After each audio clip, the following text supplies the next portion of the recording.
yet.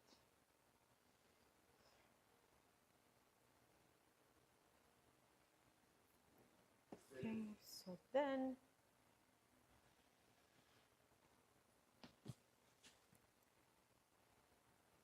okay, let's uncover this. All right.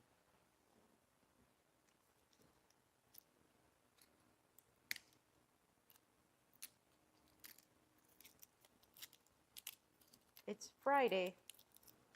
It's time for bubbles. I'm just gonna have this open.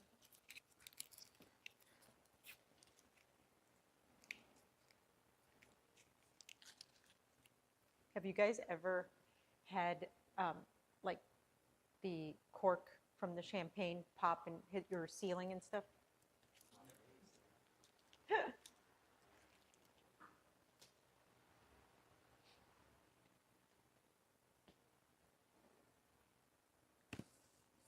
I'm gonna start opening this.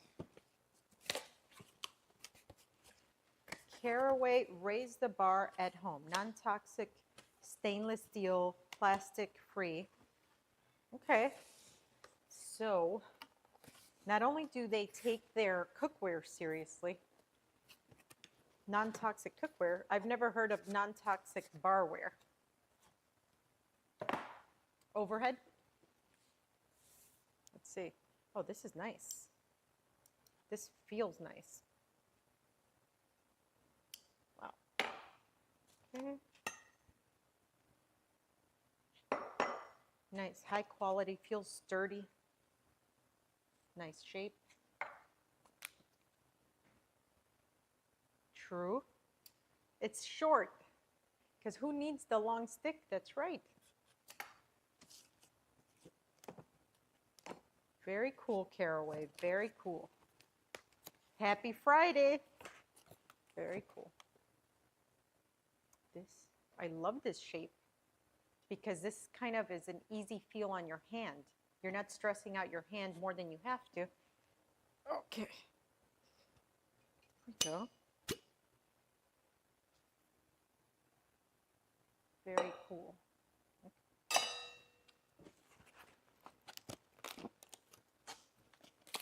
How do I get this spoon out of here? And fall down.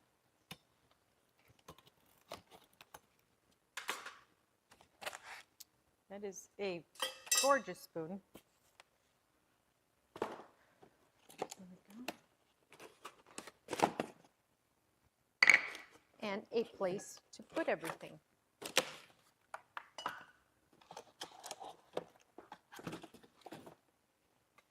I love how this looks. Here we go.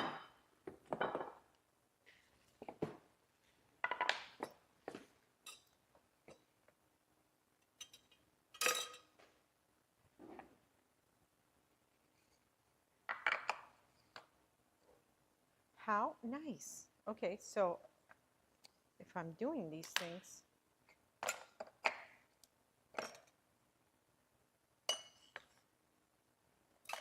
I like it.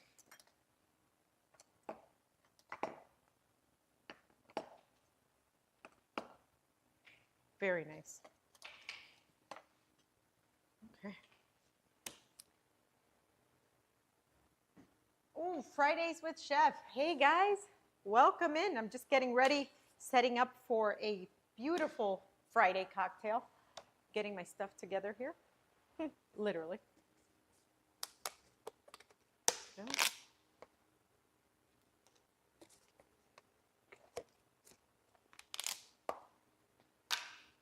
Okay. But while we're at it, let me just start slicing.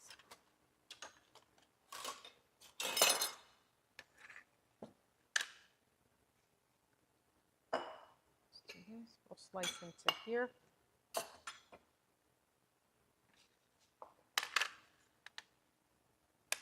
Why not? Let's prep. I tell you, this ceramic Japanese mandolin saves me every time. Got to be careful with your hands though.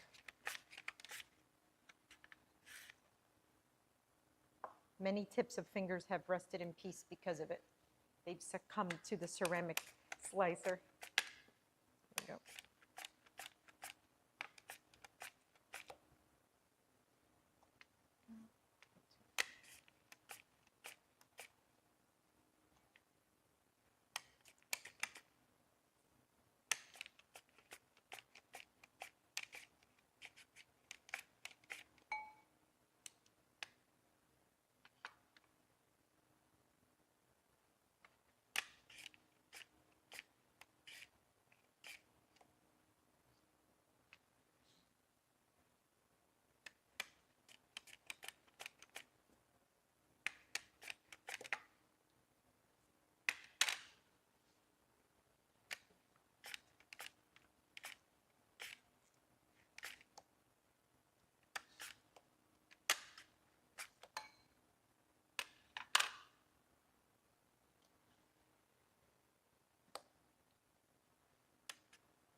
Okay, now let's put this to the side.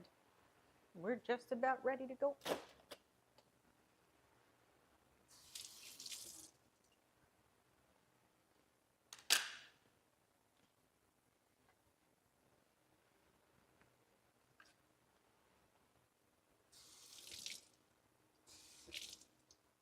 So we are live on YouTube, Twitch, Kick, and TikTok.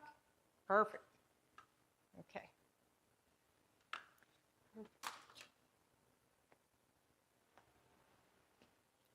I'm going to grab ice.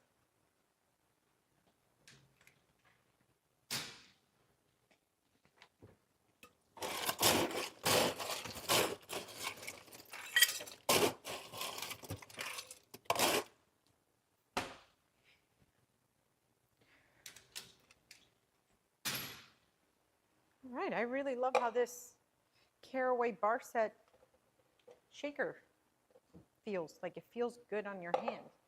Okay. All right, guys. Well, welcome in. Happy Friday. Good afternoon. Oh, happy Friday. It's You Spy Bubbly. Yes. Happy Friday. Oh, is this from Casserole? Yes, this is Casserole's bar set. We talk about non-toxic cookware all the time here on the stream of how important it is because, you know, it's what we put into our bodies and whatnot. And so our friends at Casserole were so gracious to give us this gift of this non-toxic bar set. It's so beautiful. I was just talking about how it feels on your hand. And when you're like the party mixologist or your gatherings mixologist, it'll get to you to be all night clinking and clanking and shaking. And if you have a bar set that's not like on point, your hands are going to feel it. But anyways, I'm going to make a holiday sparkling margarita. I'm in the mood for something that screams holiday. It's festive. It's Friday. So good morning, good afternoon, or good evening from wherever in the world you're watching from. There's so much deliciousness coming up on this stream. We have some really fun games, a couple of maximum flavor recipes, maximum flavor, minimum fuss, minimum cleanup, but just a whole lot of flavor, and a really great challenge. My producers always like to get the best of me and see if they can stump me. We'll see if they stump me today. Every time I'm like, they're gonna get me. They're gonna get me.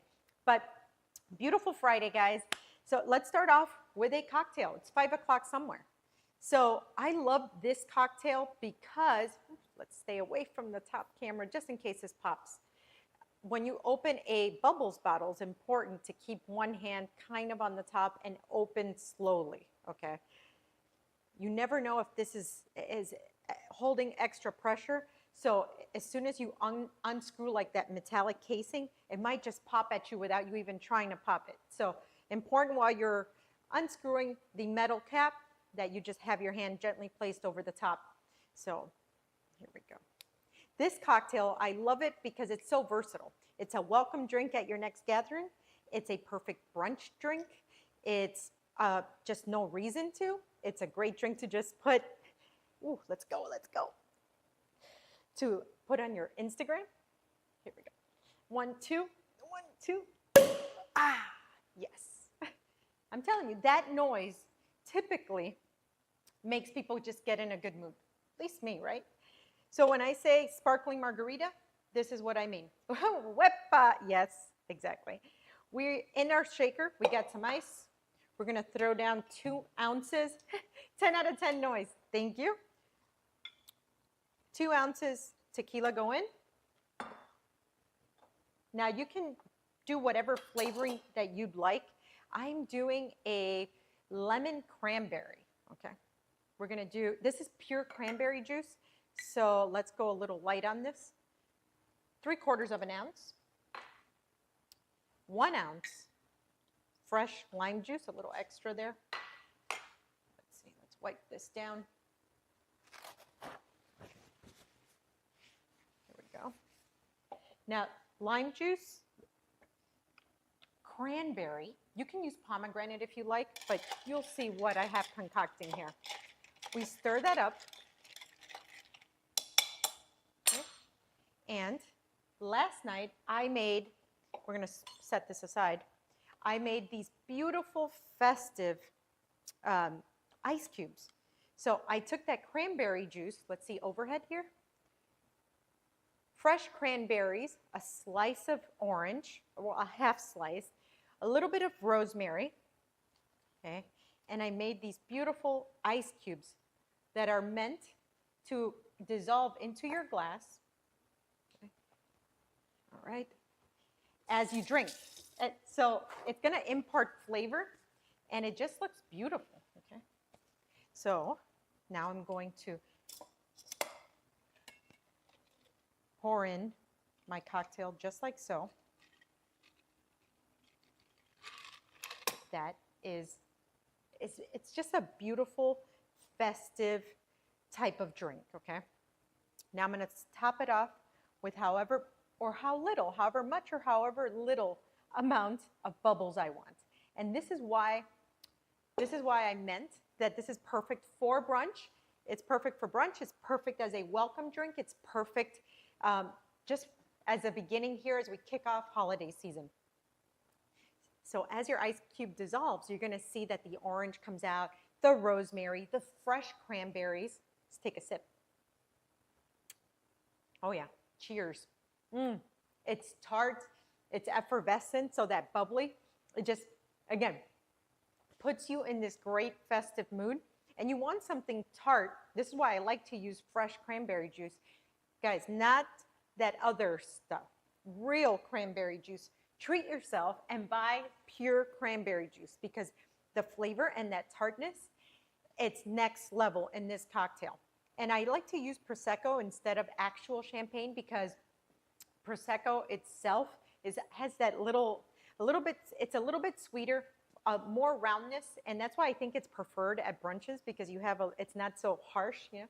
Chef in the house, diehard Medi fan.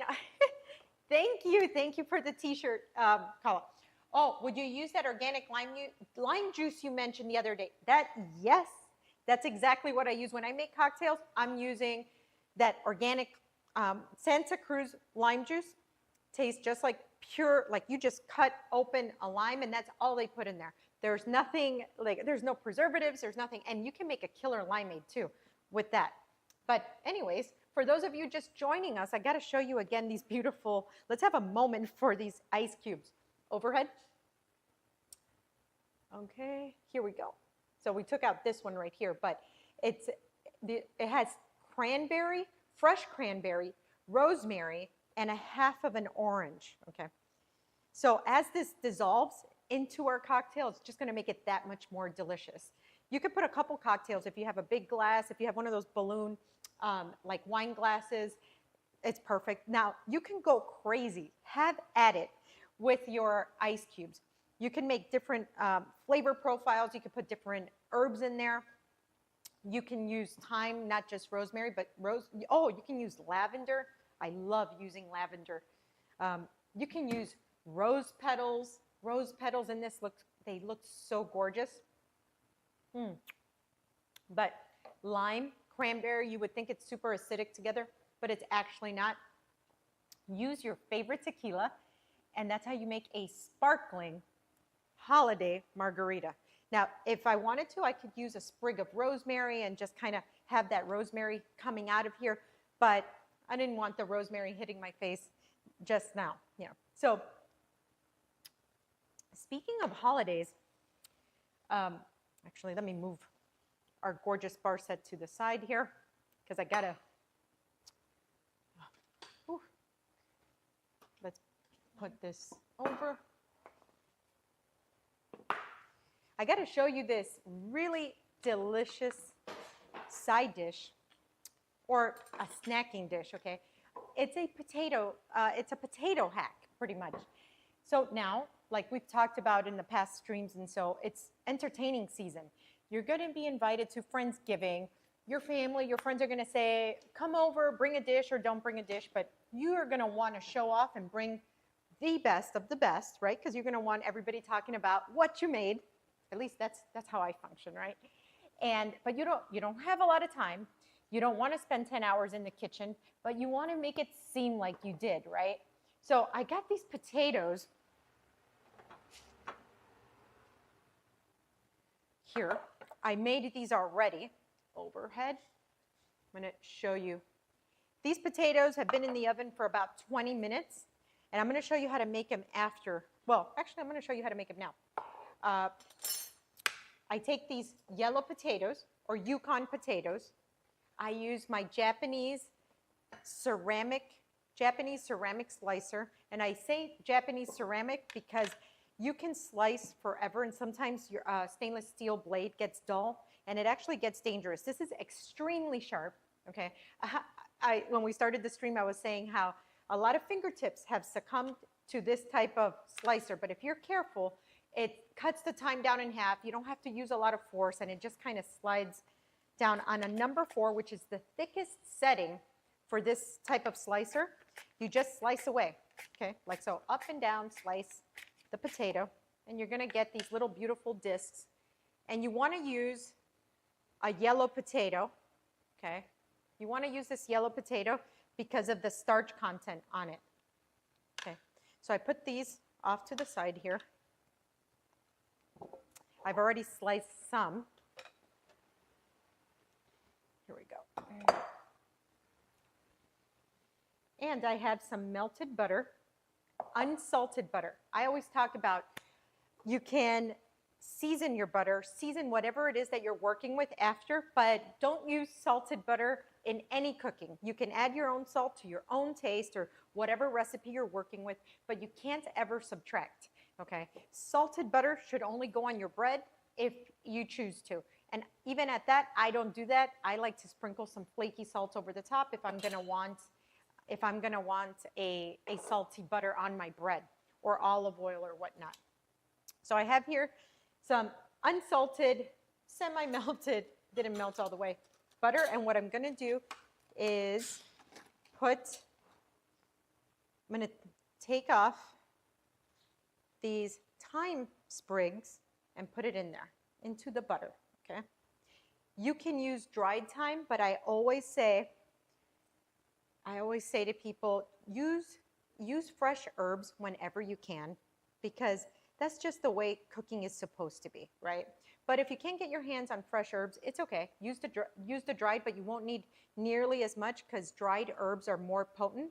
They're stronger flavored than fresh herbs. So here I'm going to peel back from the stem the little leaves, like so. And this is going to be your main flavor profile for these little beautiful potatoes. Okay. Oh, what's up, Chef? What you cooking today? Well, I'm going to show everybody how to make the most irresistible, gorgeous, potato snack / dinner party side dish / I'm just showing off that I can make better potatoes than you, that type of thing. And you wouldn't believe how easy they are. But they're giving French vibes, you know, like if you were in a fancy French restaurant and in actual France. So, okay. So I think we're pretty good here. All right, so now I'm going to put my time back.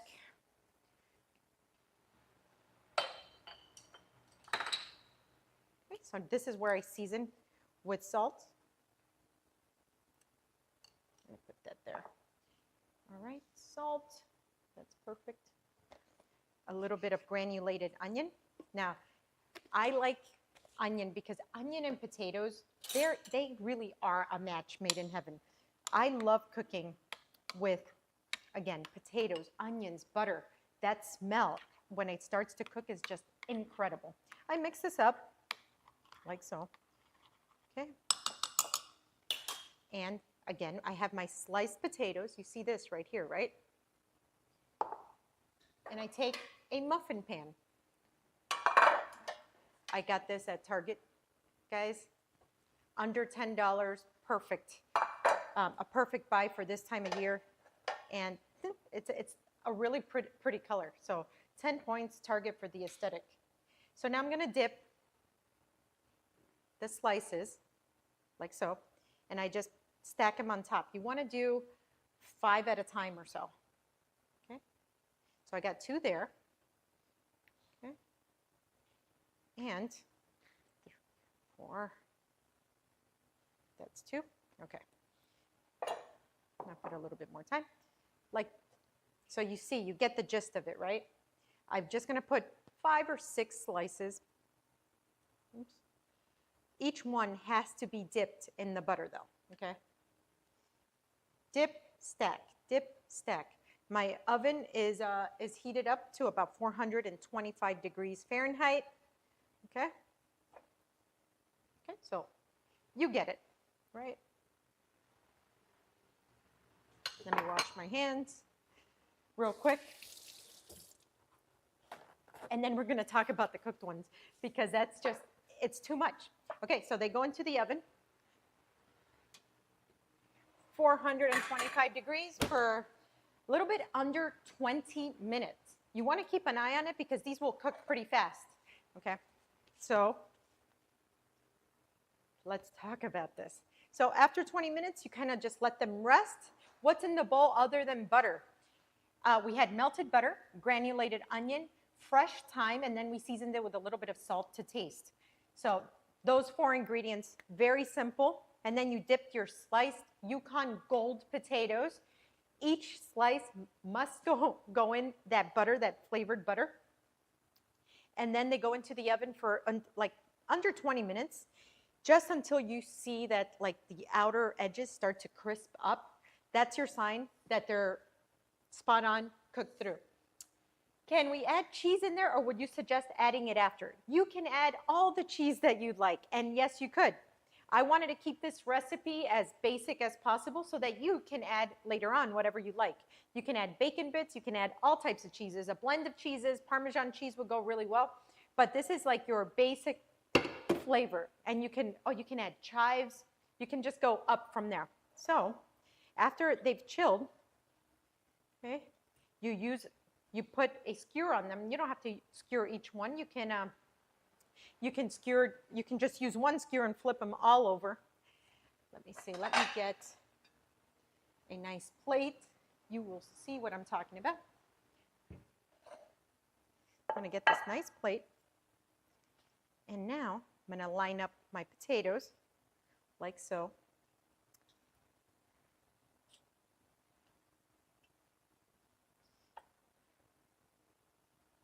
Oh, the smell.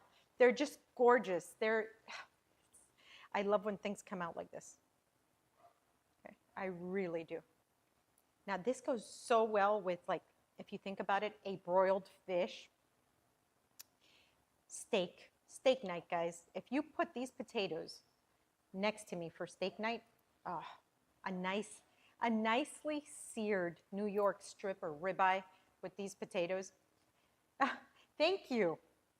I really love using plateware that's, I don't know, that just makes you happy. It makes you happy with what you cooked. It's like having on a pretty outfit. Okay. I don't know why I did this letter J thing going on, but hey, why not? So these skewers, I might use them for trying So let's give these potatoes a try. Now, if I wanted to get fancy, I could drizzle these with truffle. I could put all types of different cheeses. Let's give this a try. Actually, who wants to give this a try? Who wants to try these beautiful potato stacks with me? Make these for sure for your next potato gathering, not potato gathering, next time that the new fairy, how funny, the next time that you're invited somewhere or your next weeknight, like, you know, you're grilling steaks, piece of fish, you're gonna want this. Oh my gosh, is my mic wow. on? I don't even know. Okay, mic's on. Wow. Okay, what do you call it? Scallop potato? No, they're creamy in the center. Creamy in the center. Mm. Oh my gosh, I'm scared. Take it out from there, yeah. Oh yeah. Yeah. That's good. That would go really good with a steak. Or by itself. That's what I meant. Like, you could snack on these. That's how good they are. Wow. Okay, super easy, but It took you like what, 10 minutes? yeah. I mean, it's, like I said, I love when I find recipes like this that really are easy, and people, when they have them, they're like, wow. So minimum effort, but maximum results. That's maximum flavor. You know, you don't have to be cooking all day, making a huge mess and all that to get the most out of ingredients, right? Have you ever tried potatoes au gratin? Yes, I have, and they're super hit or miss for me, which is kind of like the inspiration behind these potatoes. Same. I want to like potatoes au gratin, but when I get to like the center of like the potato texture, like separated from the cream and the cheese, just it doesn't do it for me. It's like a hard no for me. So these, you get that ratio of the crisp edge, the creamy potato, all that flavoring. And if you wanted to add cheese, you could, right? But you skip out on the iffy parts of a au gratin like dish. So, anyways, chat, how you guys doing on this beautiful Friday? Where are you guys watching from? And what's in your cup today?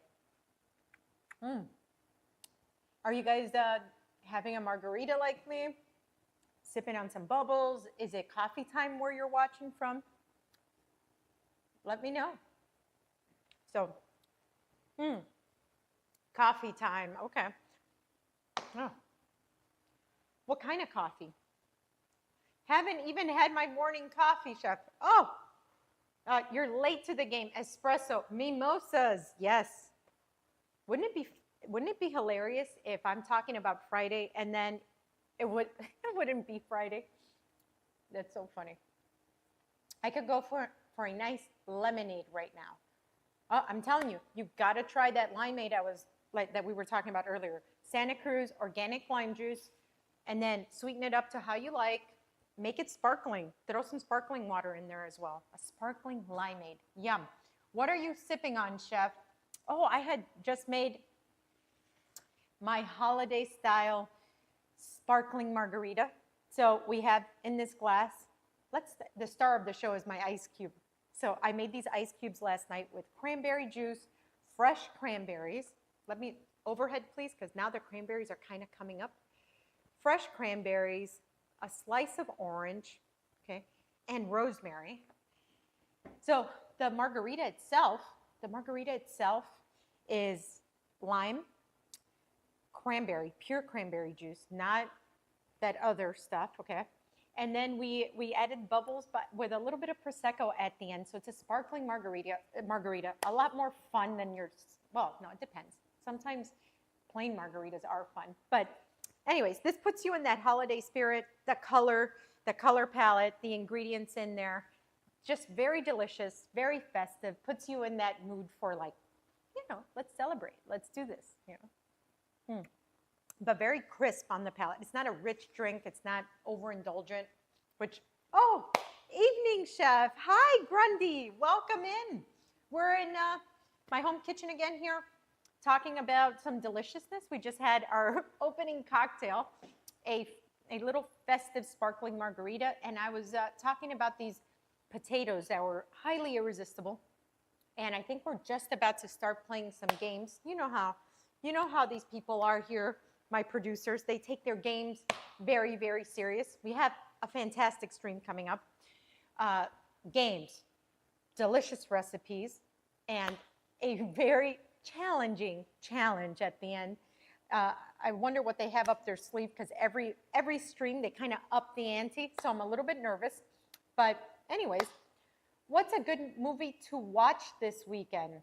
That's very interesting. Interesting question. I don't even know what movies are out. I just saw a preview for the new Avatar movie coming out, but I don't think that's out yet. That's probably around Christmas time, but I can't wait for the new Avatar movie. Those are great. You guys like Avatar? Chat, let me know. Mamma Mia? What?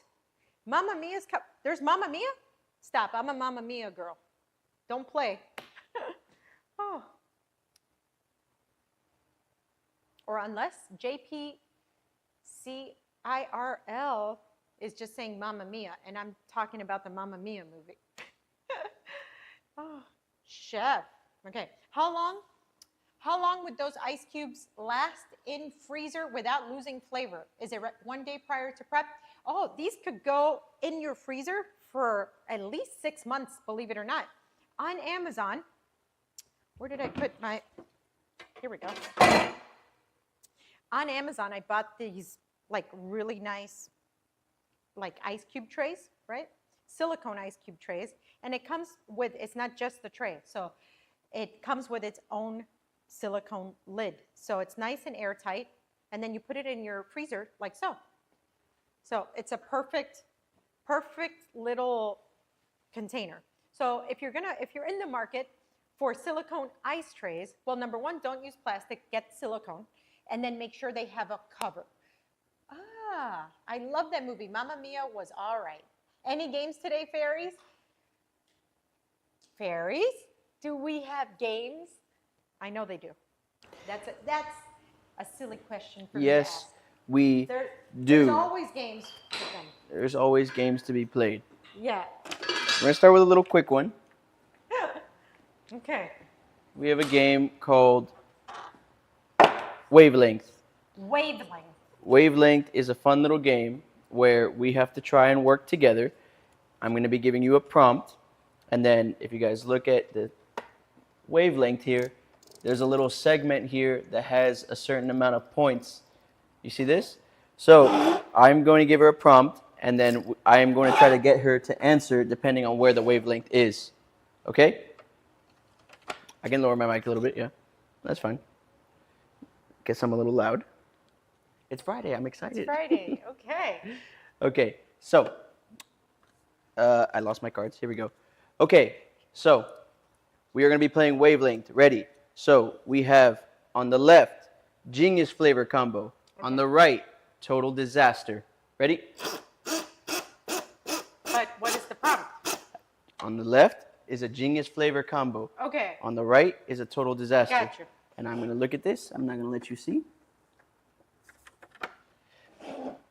Okay. Now you're going to have to move the arrow depending on what my answer is. I haven't answered yet. On the left, Genius Flavor Combo. On the right, Total Disaster. If you need the reference card, it's down here. I'm going to give you...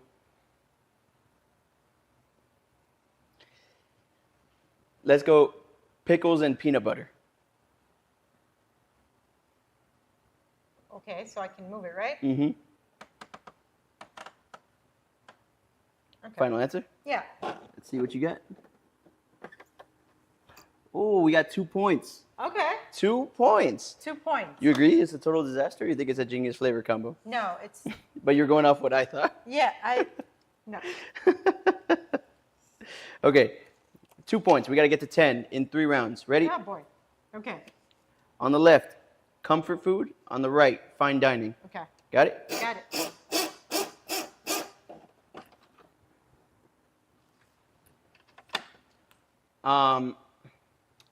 Let's go a New York strip and asparagus. Ooh. Where do you think that is?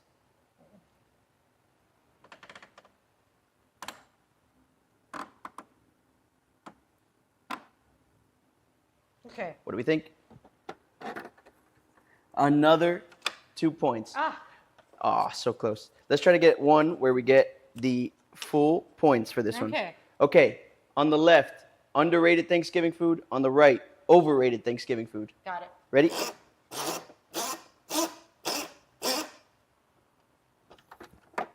Oh, yeah.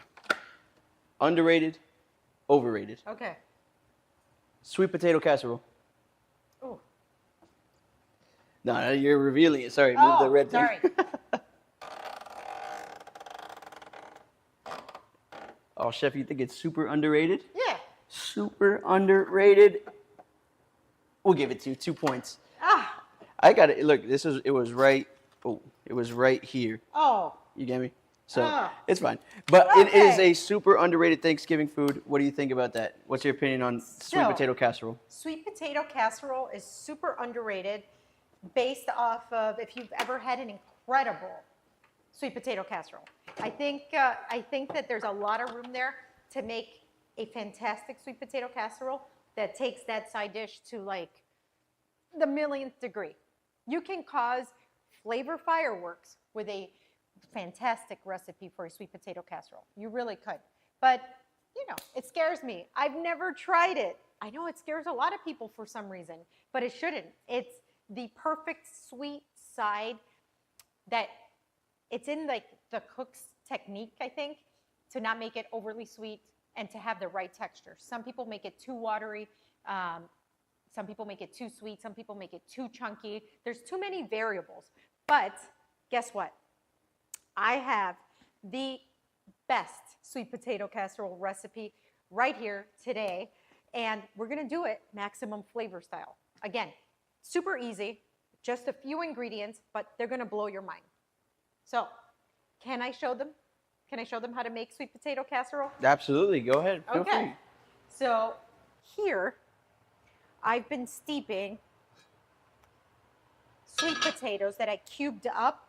Now, this is one of the most important steps, guys.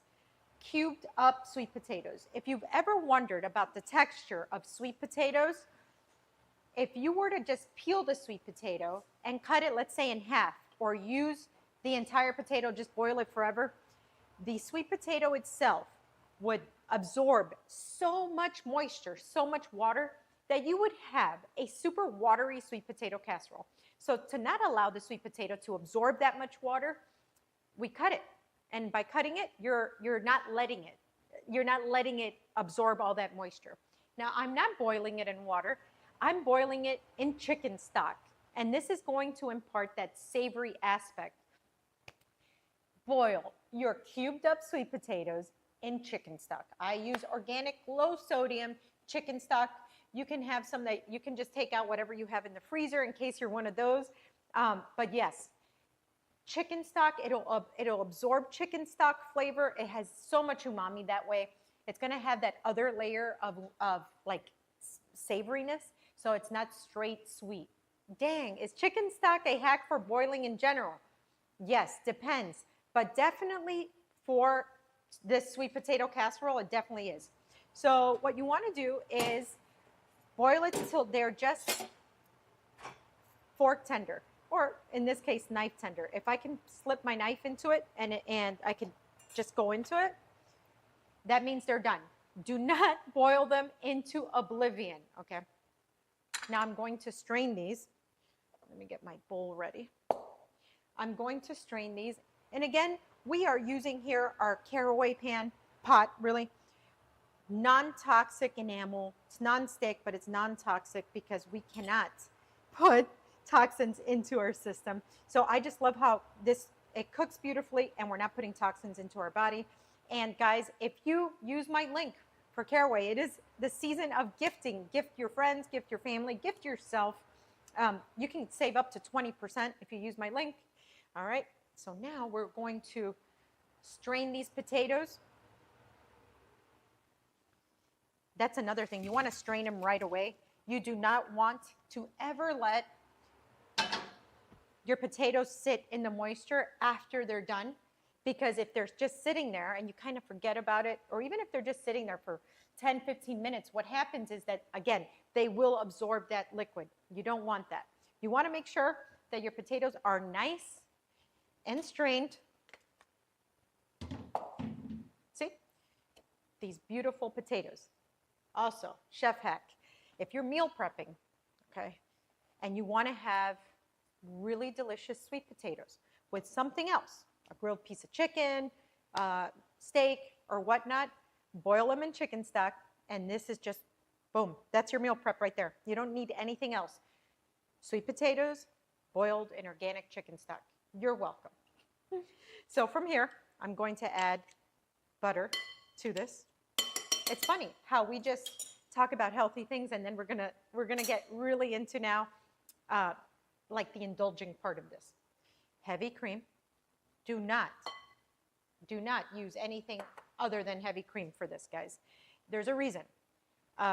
You want that consistency. You don't want wateriness. This is not the time for dieting.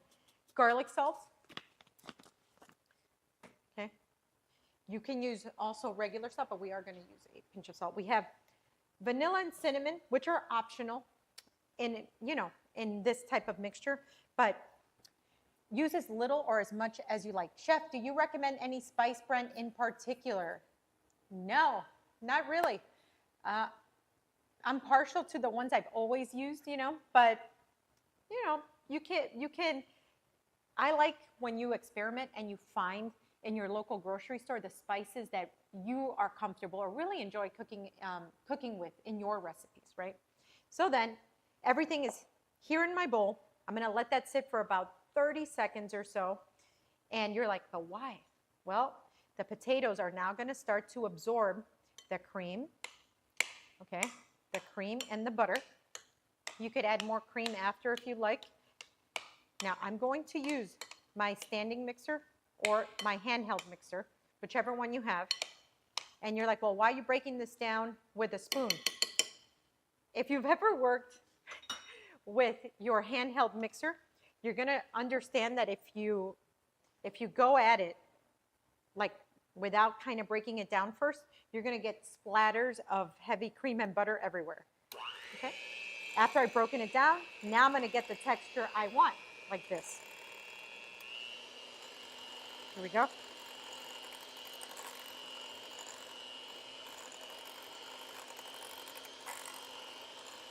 Oh, yeah. Here we go.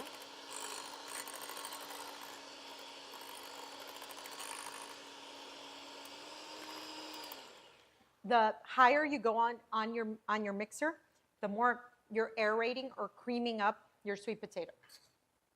At this point, we taste it, and now you can see if you want to add salt, pepper, cinnamon, vanilla, all of that. No, that's perfect. Oh, yeah.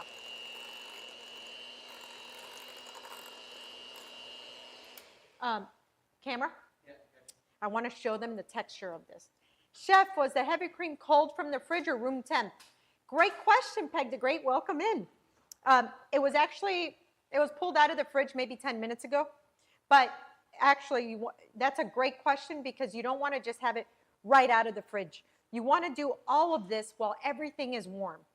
If you add cold things to hot things, you're bringing down the temperature, you're making things get lumpy, and you don't want that. That's right in here.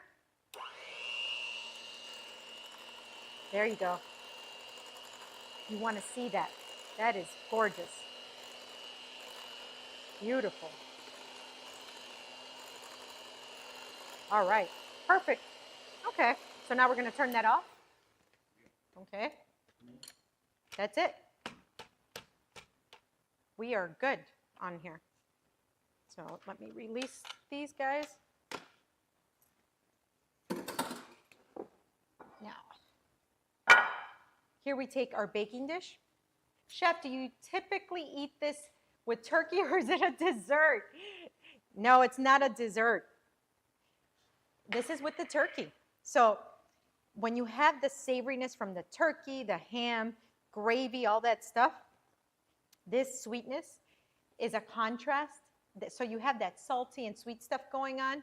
And boy, is that highly, highly irresistible and craveable.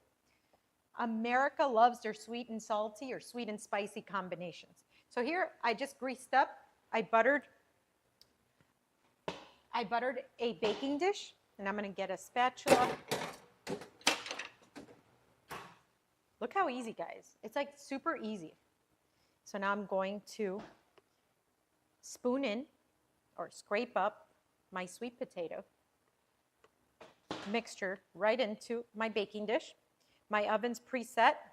You don't want to get this into a cold oven. You want to make sure that this goes in to an already hot oven. I spread this evenly, and we're going to get to the real fun part now.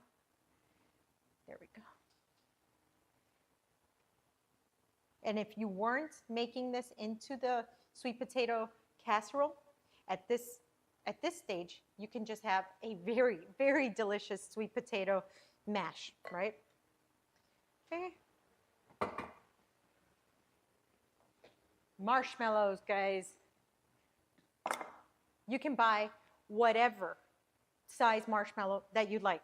Don't call this the marshmallow police on me. I know that there's an age-old debate of which marshmallow, I keep missing the board here, on which marshmallow you should put on your sweet potato casserole. Okay, there's the tiny ones. Some people like the tiny ones. Some people like the giant ones, right? And some people like the medium ones. We're going to go with the medium ones. You will understand, in my opinion, why.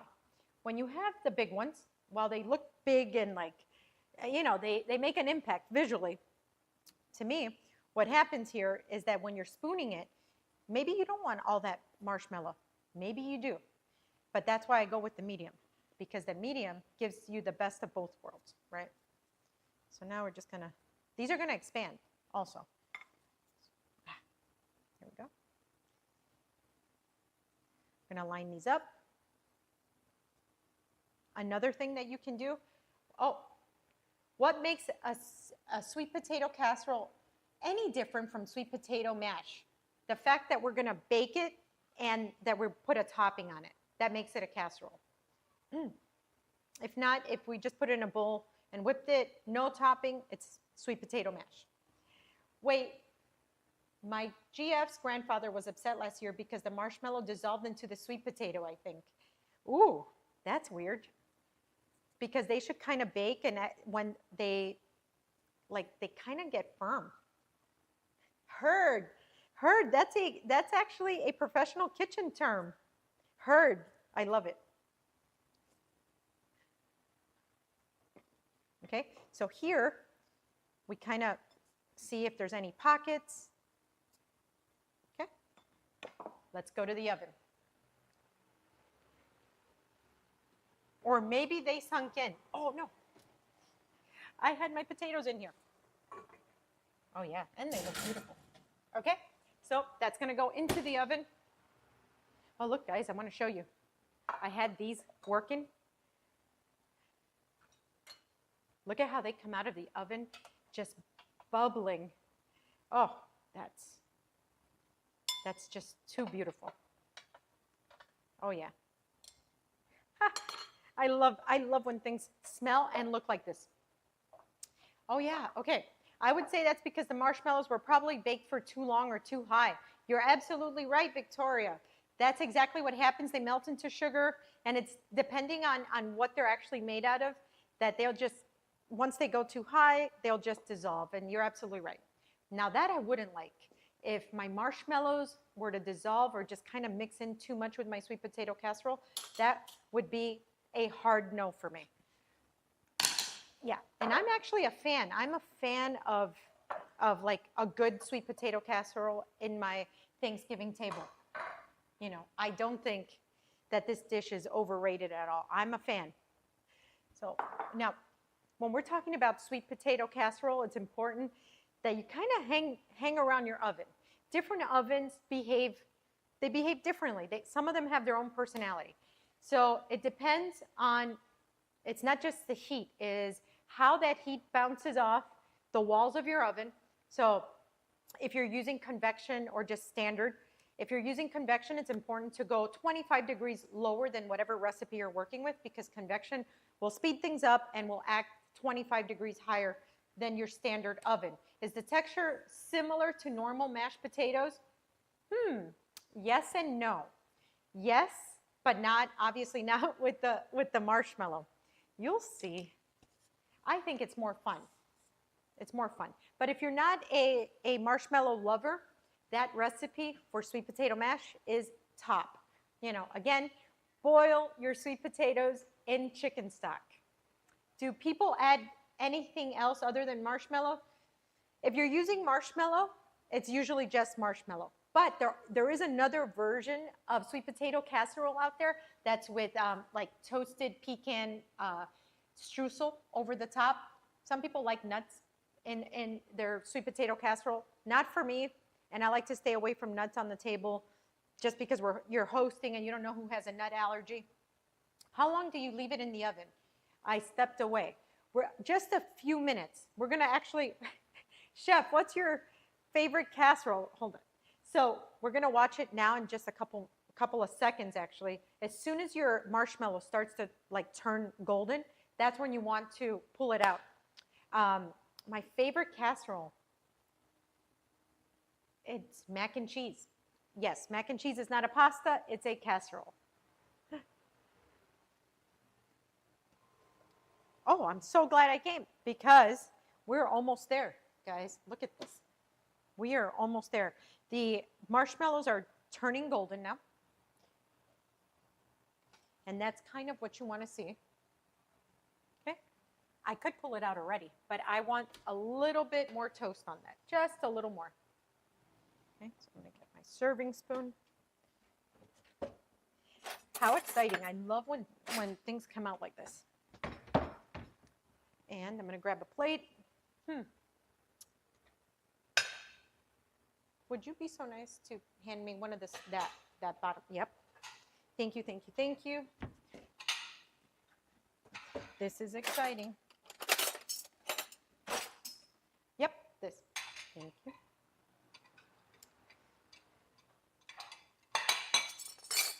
In case I need, in case I want to.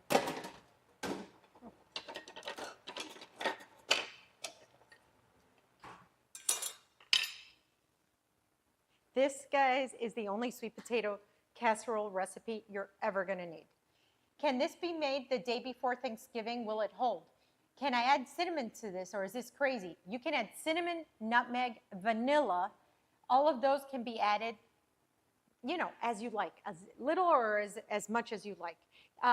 Everything except the baking at the end can be done the day before Thanksgiving, even a couple of days before Thanksgiving. It will hold perfectly. The only thing you want to do at the last minute is toast the marshmallow.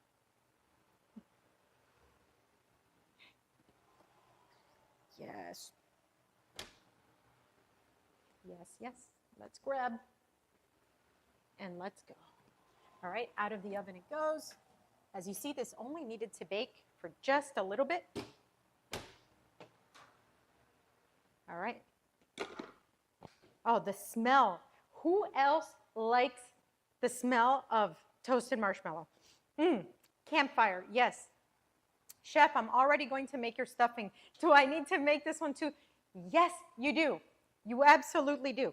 Oh, can we get a close-up shot here for social so that we can make sure to share this recipe to everybody? Everybody that we know. Look at this. Just look at this before I dig into this. Oh, yeah. Swoon. Okay.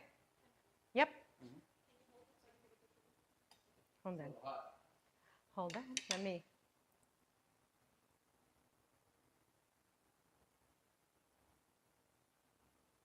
Did you get my kitchen gangster in the photo or no? Or wait, culinary gangster. Yeah. Yeah? Wait. Oops. Awesome. Okay. Now. Can we get closer to the spoon? Like spooning it up? No. No. Actually, can I borrow your phone? There we go. Let's get that real sexy edge there. Yes. Okay, beautiful. All right. Looks so good. Well, I'm telling you guys, it looks like the Grand Canyon. Yes. Okay, now we are going to, let's see which corner I want to take out of here. Let me not be crazy. This one. Oh, did you hear that? That's what I wanted. So when you, this is the point of cutting, of toasting these marshmallows like this, is because you get that crunch, okay? Yes, okay. Okay, so let's use this one. So I scoop all the way from the bottom. Oh my gosh. Yes, guys, yes. Okay. Ah, I'm a chef, so I have to clean that, sorry. Okay, let's give this a try.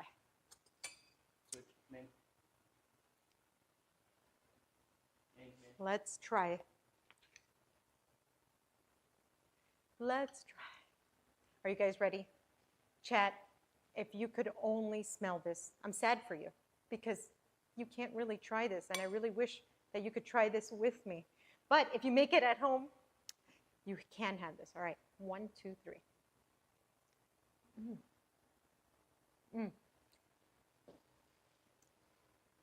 Happiness. Happiness on a plate. Wow. Yes, guys. I'm going in again.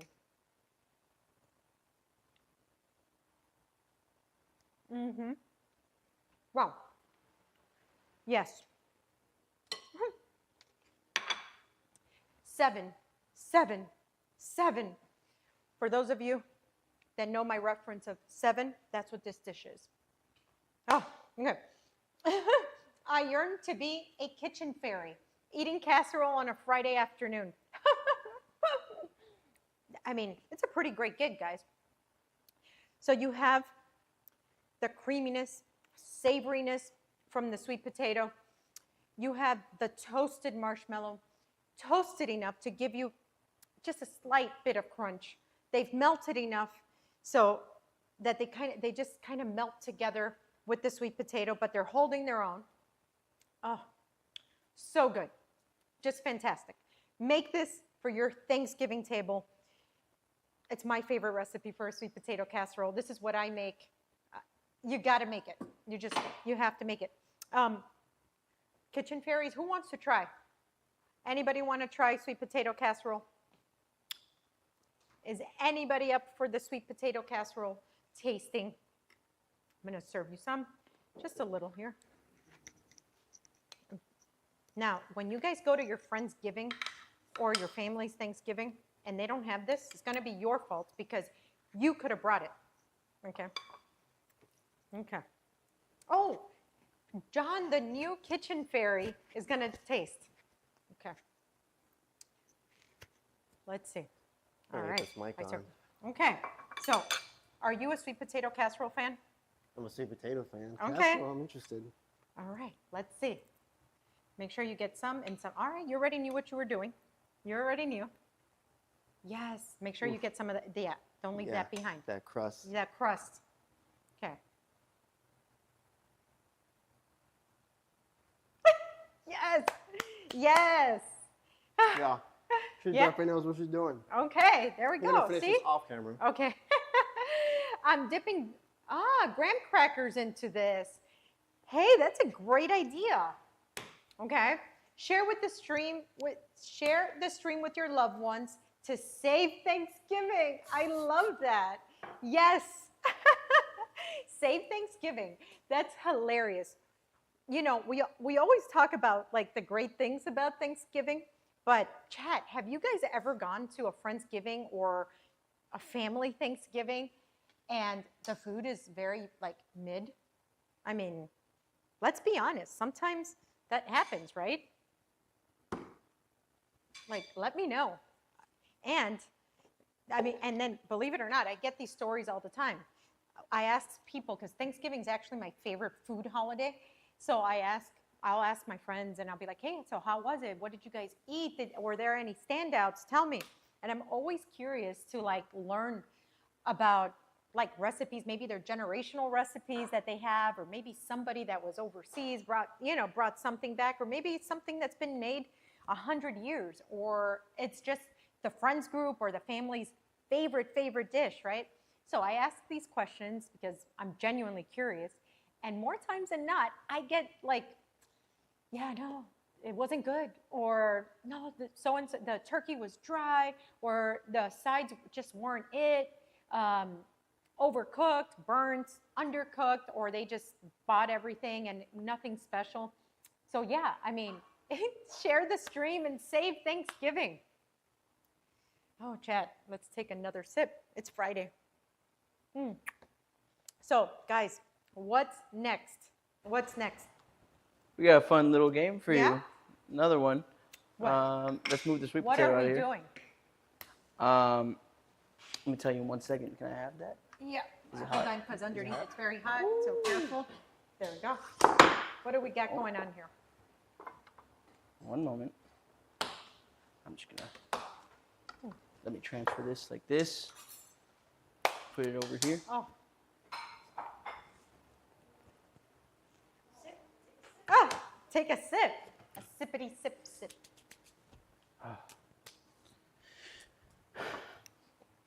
Do you guys eat your garnishes? Am I the only one? Like, in your cocktail, do you look forward to, like, if you're having a martini, do you eat your olives?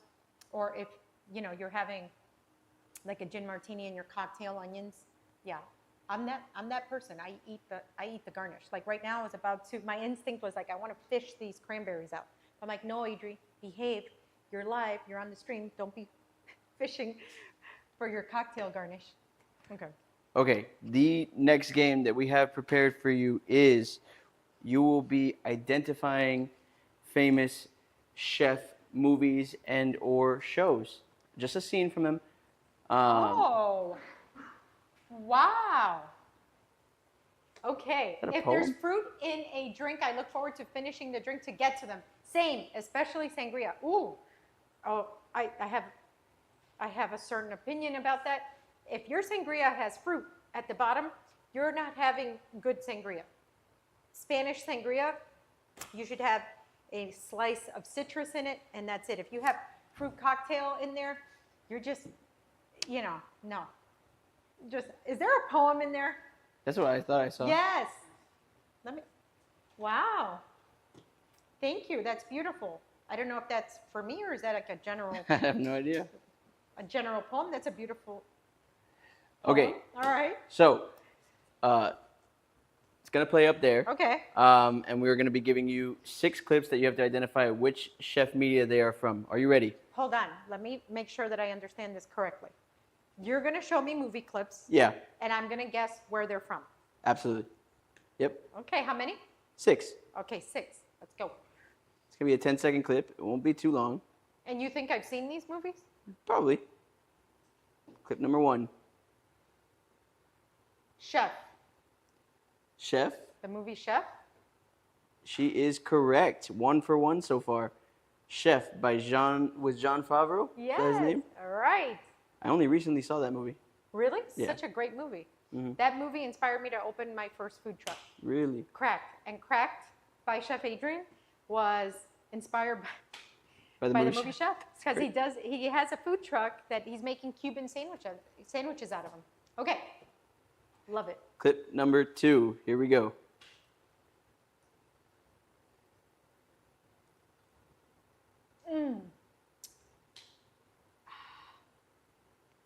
I don't know the name of that movie, but it's that thriller that he ends up killing people at the end.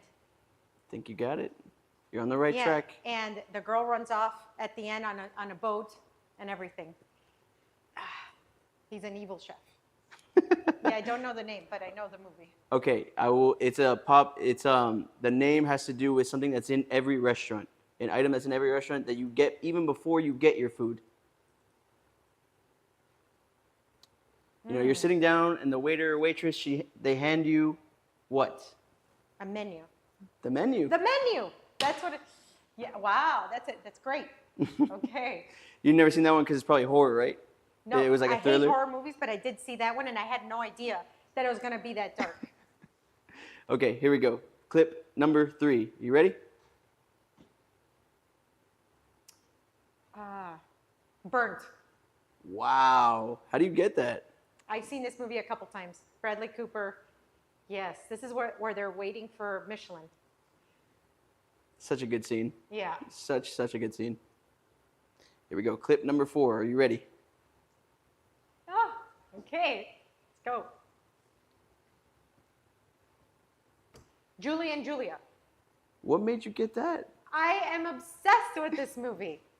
I watched this I think 10 times. So I love Julia Child. And for those that don't know, I originally wanted to be a journalist, okay? And telling stories, and I'm also a cookbook author. So combining, I think that she's writing this book and it's inspired by her muse, Julia Child. Those worlds combining in a movie, I was just blown away. I've seen it so many times. Nice, nice. You are 3 for 4 right now with 2 remaining. Okay. How are you feeling? Confident? Yes. Let's go. Her little chef heart is beating at 1,000,000 Yes. miles an hour. Here we go. Clip number 5. Oh, one I have not seen.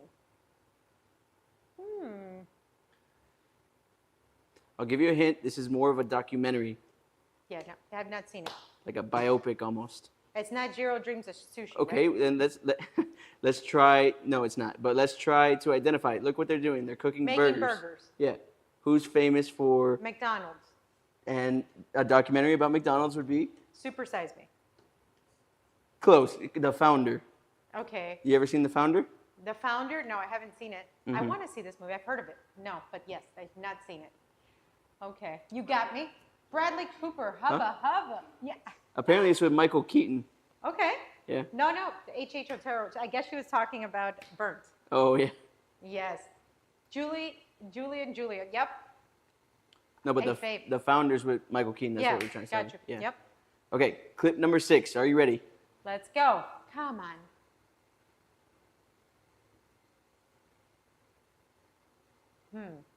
This is The Bear, but this is not a movie. We said Chef Media. Media. Media. Okay. What that's made The you? Bear. What gave away the bear? Oh, I know all the scenes from The Bear. I mean, I dressed up my baby as Carmi for Halloween. We should throw up a picture and post. Show up the picture of Aspen. baby Carmi I Aspen. put tattoos on him and everything. He had his little blue apron, a white T-shirt, and the crazy hair. So. Okay, editor, if you hear this, throw up the picture of baby Aspen as Carmi. Oh, that All was right. great. You Okay. went 4 for 6. Not 4 bad. for 6. I Not bad. And could've gotten 6 on the 6 one for 6. the one that you didn't get was the horror movie that you're not a fan of, I hate horror movies. and the one movie The you Bear haven't is seen. so entertaining. Yep, it's a great show. Guys, The Bear is the closest to real life of having a restaurant and trying to excel in the restaurant world. It's the closest thing to the real deal. So that was fun. That was fun, right? fun. Yeah. Fun All little right. game. Okay, we All got recipe time. It's maximum flavor time. Let's go. Maximum Okay. flavor. Finally, a real toss. I mean, it's a little heavy-handed, but fine. They didn't knock me out today. Ooh. So today's recipe, I have to tell you, I think it's becoming more and more my go-to style of cooking in my house, right? And I really enjoy it. And I really enjoy putting it on the table afterward, and you're going to see what I mean by putting it on the table. We are going to make a sheet pan meal. Have you guys heard of that? It's trending now. Sheet pan, get dinner in under 30 minutes. Everything goes on to a sheet pan. So I have a sheet pan under here. I'm putting parchment paper over the top for easy cleanup. So maximum flavor, minimal fuss, minimal time, but again, extremely, extremely delicious, easy. So let's get to it. We are going to make a miso. You got the recipe up in the chat, guys? So they can follow along with me if they'd like to. So recipe, yes. Okay. Let me get my salt and pepper over here. Here we go. All right, so I'm going to get a little bit of oil here with the cubed up sweet potato. I'm going to just put salt and pepper on here. And we're going to put this into the oven. Love easy cleanup. Yes, Peg the Great. Me too. All right, so I'm going to mix these up. And this is going to go into my sheet pan right now and off to the side purposefully, okay? Just think of more or less a quarter. And you'll see why as we develop the recipe, as it goes on. We want to get these sweet potatoes to get a head start. So this is going to go into the oven while we do the rest. Okay, 425 degrees or so. Just make sure that it's above, oh, we're actually going to use the same bowl because we're talking about easy cleanup, so we don't need to use a different bowl. This is perfect. So here, it's going to go above 400 degrees for a few minutes while we get our miso paste going. So here we have white miso paste. You can use dark if you like, but white is a little bit milder. Okay. You're going to get honey, light soy sauce, vinegar, sesame oil, which I'm going to grab all that now. Let's see, here we go. I always talk about this, guys. Whenever you have a chance to, use light soy sauce, okay? Do not use, or tamari. That's a gluten-free. Do not use the full sodium because you don't need all that sodium, okay? You can get all the flavor and that umami from soy without the added, the stuff that's kind of bad for you. I had dinner with some friends the other day, and this one girl said she doesn't like salmon. I didn't know people like that exist. Well, salmon's super good for you, and it's one of the greatest fish, in my opinion, to cook with. It really is. It lends itself to so many nice flavor profiles, and it bakes beautifully. Okay. Oh, we're going to work with some. I got baby broccoli, guys. Same as broccoli, but just smaller. And you might say, well, why baby broccoli? A little bit more tender. Since it's smaller, it's a little bit more tender. I'm going to grab some honey real quick. Sesame oil as well. Vinegar. Honey. There we got the honey. And I got the sesame oil. Perfect. Okay. So we got here sesame, rice wine vinegar. Perfect. Just about a spoonful of the honey. Perfect. And the vinegar. Splash. We're going to mix that up. And that's it. That's your flavor base. This is going to be, we want to make sure that we dissolve that miso paste though. You don't want to bite into just straight up miso. Okay, so this is your flavor base for your salmon that you're going to put on the parchment. So like I said, we're giving our sweet potatoes a kickstart here. And if you don't like sweet potatoes, you can use regular potatoes as well. Salmon and broccoli is such an elite combo. It is. Not just flavor-wise, guys, nutrition-wise. Yes, it works. And any carnivorous green like this, when you roast it, it just brings out an irresistible flavor profile. Even if you don't like broccoli. You may not like boiled broccoli or steamed broccoli, but most people really do enjoy the flavor profile of roasted broccoli. Okay, so now I've got this beautiful salmon fillet that I've got in this morning. The color on this is outstanding. Now, when you're buying fish, I love talking about this, and I talk about this pretty much ad nauseum. It doesn't smell like fish in here. When you buy fish, it should not make the room smell like fish. That means you're buying old fish. It should have a moist, bright color. If you touch it, overhead, if you touch it, you shouldn't be able to make dents in on the actual fillet, right? It has to kind of bounce back at you. You have a beautiful shine on the skin. And again, your biggest red flag would be that it smells like fish. Okay. So now we are going to cut up, set aside here our broccoli. And so what are we doing? We're just removing kind of the florets. You don't want this enormous, thick stem. It is edible, but it's not fun, okay? Not fun, trust me. Okay, so now we have this to the side, okay? I love how this comes together. So now we're going to, oh, this is still not fully dissolved, and we want to make sure it's dissolved as possible.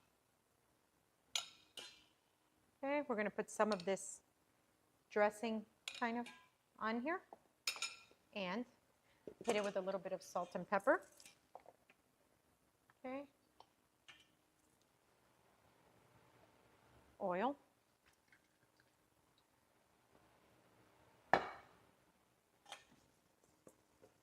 Let all that kind of touch the bowl, touch.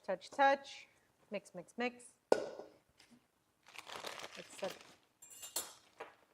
Now where's my dough scraper? Perfect. If you want to see me lost in the kitchen, remove my dough scraper. Hide it from me. And then you'll see me like, oh no, what am I doing? Okay, so now we have our broccoli, our sweet potato is working. We have our salmon fillet out here. And now we're going to pull our sweet potatoes that are roasting. You see how they're kind of sizzling? Let's see, let me show you. They're sizzling.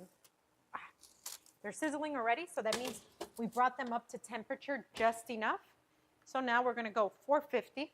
So if we're not in convection, that means that it's 450 is really 475. Okay, let's pull them out.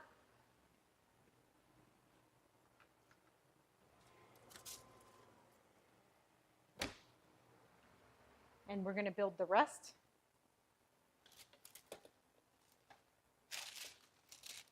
Okay. So now, next to my sweet potato, I'm going to add my broccoli, my baby broccoli. You can use broccolini as well, guys. Chef, what's your opinion on cauliflower rice? Oh, wait, more. Okay. The kitchen tweezers for the fairy. How many pounds of salmon do you suggest for 2 people? So 2 people, I would say half a pound. You always, half a pound to a pound. And what I like to do is always cook double for meal prepping, right? So dough scraper on my Christmas list, yes. So I like to think of, if I'm going through the effort of cooking dinner, I want to think about tomorrow's lunch, or maybe even tomorrow's dinner, leftovers. Sometimes that's a great option, okay? So not only do you save time, sometimes you save money as well. So 1 pound, okay? And if you do a 1/4 pound per person, which is usually the rule of thumb, sometimes in cooking, there's pieces that kind of over caramelize or they shrink, you know? So I always say, let's go with half a pound. You'll have leftovers. Use it as meal prepping, all right? Okay, then I have these beautiful sliced mushrooms. These are baby bellas, which are, they look pretty big, by the way. Mushrooms, they're good for you, and they impart a ton of flavor as well. So I'm going to add some of this dressing over the top as well.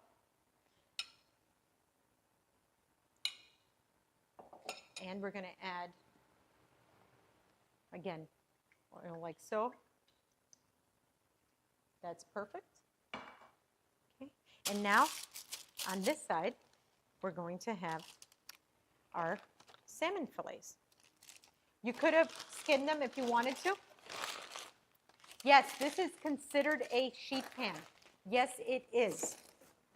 Everything goes on the sheet pan. I lined it with parchment paper for easy cleanup. But you could just spray it down if you want to with nonstick spray if you felt like it. But yeah, parchment paper is the way to go. I'm going to season this with a little bit of salt and pepper gently because my actual like miso has salt, and so does the light, the light soy sauce. Okay, so again, now this is when it's the most important to make sure I don't have big pieces of the miso. It's okay to have a little bit, but not the enormous pieces, right? Okay. So this is going to go on top like so. Yes, yes, I love this. Oh, and this is going to bake so beautifully, super beautiful. Curious to see how you plate this. Oh, actually, Chef, we need a whole recipe video just on your sauteed mushroom recipe. Ah, is this? Yes, this is a sheet pan dinner. So JT, Boston, Cell. This is how it's plated. That's the wonderful thing of a sheet pan dinner is that everything goes in one sheet pan, and then it goes into the oven, and it goes onto your table. Okay? Like so. So all these flavors, because they go together so well, it's okay if all the juices come together. It's only going to make it even better. So here I have some sesame seeds as well. You don't have to use the sesame seed, but I love the texture. And as it roasts, that extra nuttiness, yes. Yes, please.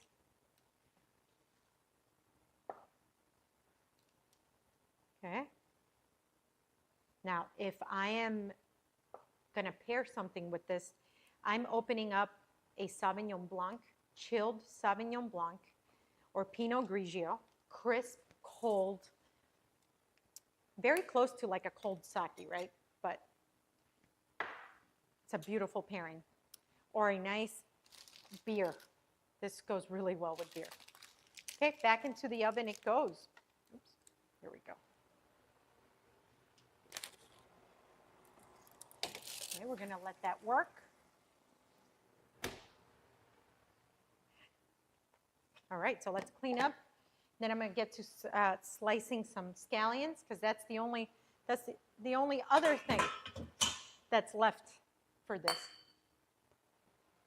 All right. So sheet pan dinners, guys, are you into them? Do you think that, or would you rather, like when stuff gets on your table, would you rather have different receptacles, different plate, dishware, plateware, or whatnot? Or do you like the sheet pan? 100% simpler, the better. Exactly. That's what I think. So when things are simpler, but they stay extremely delicious, why not, right? Okay, so now I'm going to slice my scallions. Scallions are the same thing as green onions, but they're not the same as leeks or chives. Just a heads up. Some people are like, well, what's the difference? It's a different type of onion. So I'm going to take out these thick white parts. You can use them for something else, but today we don't have use for it. So we're just going to slice these up really nice and thin. All right.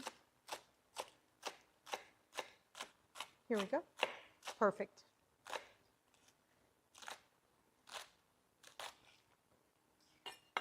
What kind of knives do you guys use?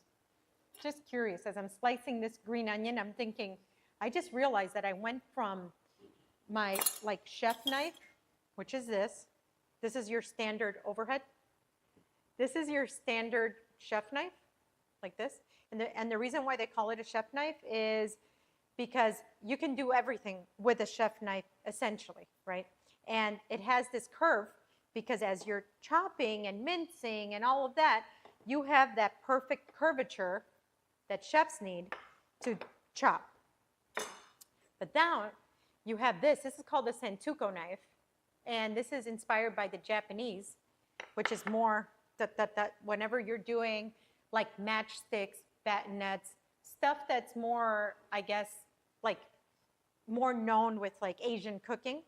But this makes for uniform style, longer. You don't need so much up and down, not so much rocking. You want more strict up and down. Hold on. It's already smelling good. Oh yeah. Okay, so let's finish. See, here, it doesn't give me too much of going up and down, but here I can go up and down because the tip of the knife has a rounder tip. Okay. Need to step up my knife game. What is she making? We've got a sheet pan meal, sheet pan dinner, sheet pan lunch, whatever you want to call it, working in the oven. We've roasted off or started roasting off sweet potatoes. Welcome in. Yes, welcome in. Oh, yeah. And so it's a sheet pan meal where we've got miso glazed salmon fillet. We've got broccoli, mushroom, sweet potato, all working together. It's very delicious, maximum flavor, minimal fuss, easy cleanup, tons and tons of flavor here.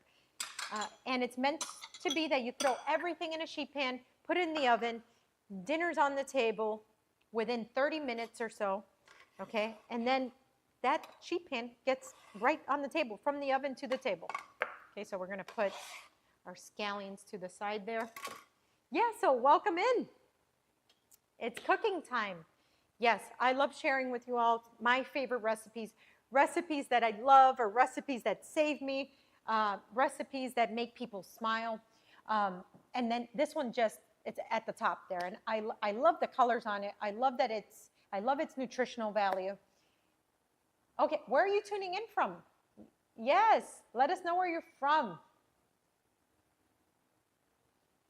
Okay, let's go check on this again. Look at this, guys. Just, let me see. It's sizzling. It's working. Look at that. Oops. Beautiful. Okay, we're just a couple minutes away. Just a couple. And it's smelling good.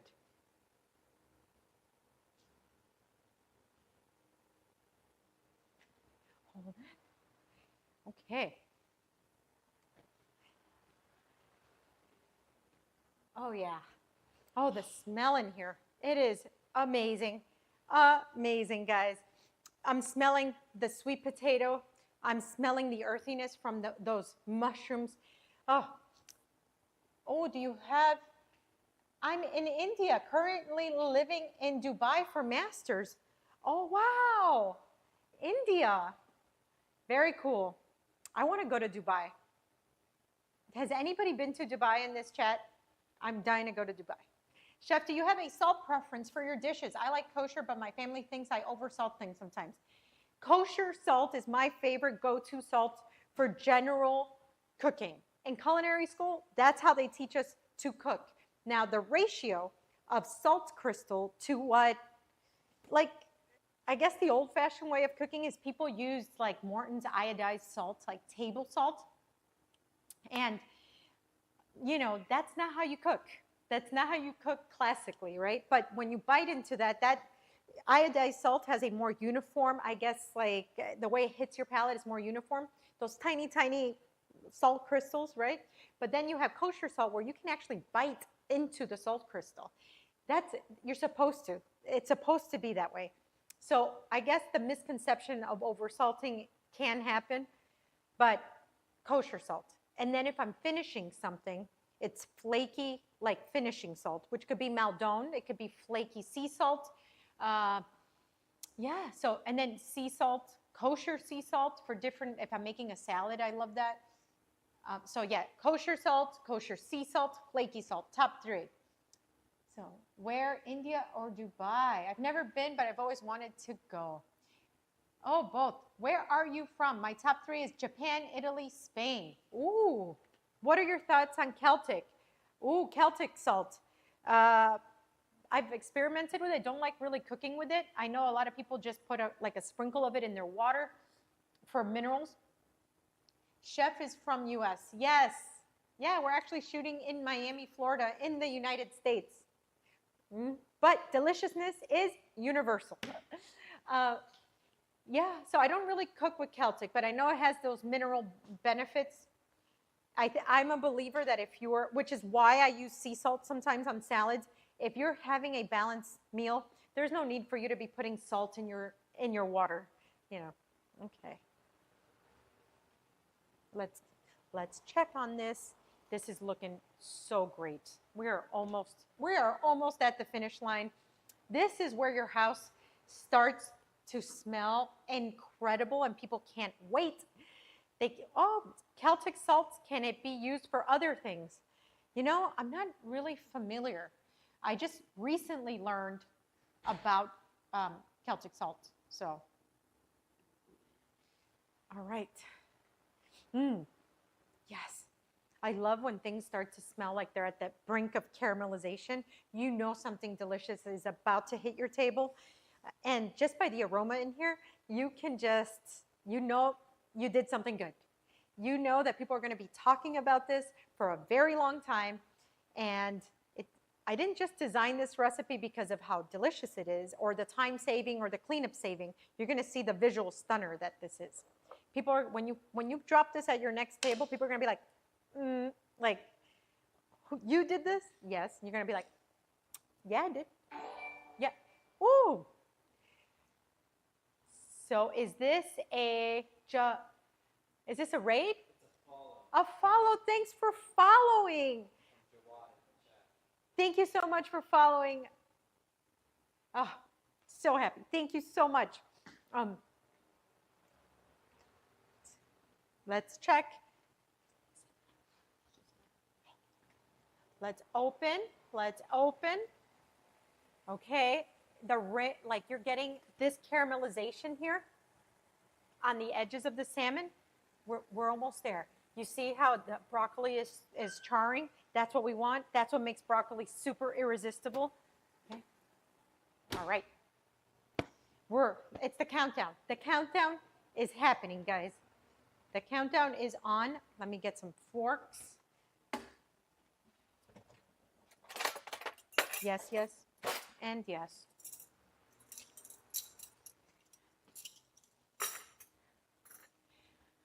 What sub can you recommend for the baby broccoli? Anything, guys, anything. You can use broccolini, and if you want to stay away from broccoli, so you can use cauliflower, you can use Brussels sprouts, so many things. You can even use carrots, okay? But flavor profile, if you wanted to get that umami or that same irresistibleness that broccoli imparts to this dish, roast off cauliflower. Cauliflower and broccoli are brother and sister, okay? Have you guys seen broccoflower? That's like the hybrid. It's cauliflower and broccoli together. You can do roasted asparagus as well. Any more games today, Chef? Oh, you know that if the kitchen fairies are here, you know that there's a ton of games happening, okay? And we also have a fantastic challenge coming up. We're gonna see if these fairies can break me. Is that a GMO broccoflower? You know, I wonder, that's a great question. Can we Google, producers, if broccoflower is genetically modified, or is that an actual hybrid? Did somebody plant these together and, broccoflower happened, or is this genetically modified? That's pretty scary, I'll tell you that. Okay, I'm gonna grab a wooden plate from here, because sorry, right behind. Okay, these are so fun. We're getting close, so I'm going to put these plates here for tasting. I'm extremely excited. Okay, guys. Did you throw onions on that sheet pan? I didn't, but you could, Onions, roasted onions would be fantastic. You can mix them up with those mushrooms. Fantastic. What are some easy to make dishes with less ingredients? We'll start cooking for the first time in my life. Well, I am an advocate that you don't need a lot of ingredients to make a great meal. Is there somewhere I can access your recipes? Oh yeah, so on Amazon, all my cookbooks are available. You can search Chef Adrian Calvo or Maximum Flavor, or follow us on YouTube. There's a ton of recipe videos on there. Follow us on social media at Chef Adrienne. I'm always sharing recipes and how-tos. All right. It's go time, guys. Let's pull this bad boy out.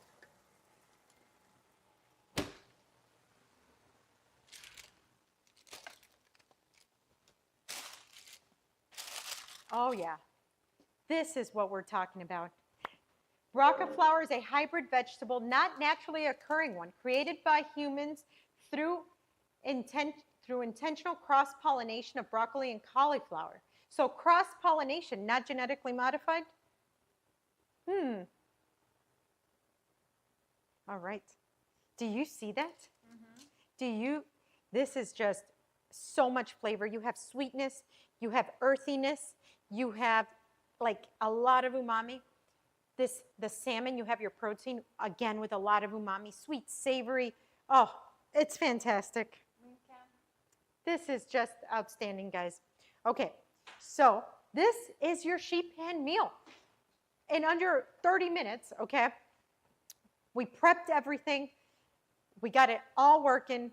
We seasoned it. By the way, if you wanted more and more flavor, if you enjoy that miso flavor, marinate your salmon overnight and just pull it out of the marinade, okay, and put it into the oven. But you don't need to. Literally want to make, eat, and drink everything I've seen. Thank you. No. Well, I am going to plate it because I really want to try it. I want one of you guys to try this. But hold on. Let's get a picture.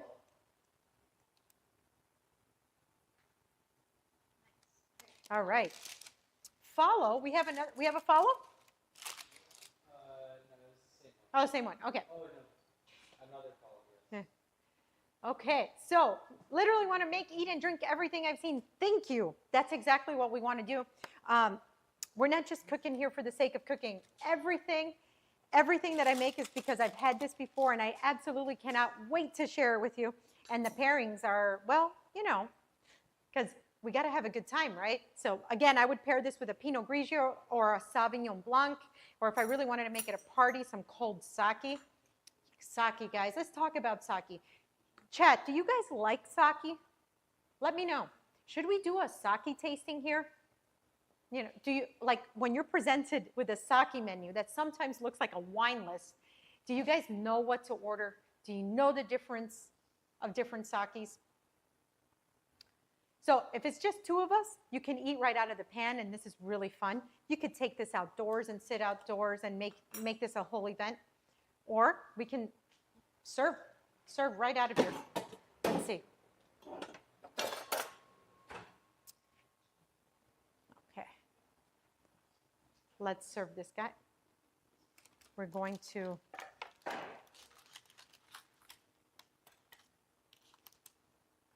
chef fingers. I'm going to see if I can pull off this trick here. Yes, so far I am. All right, I did it.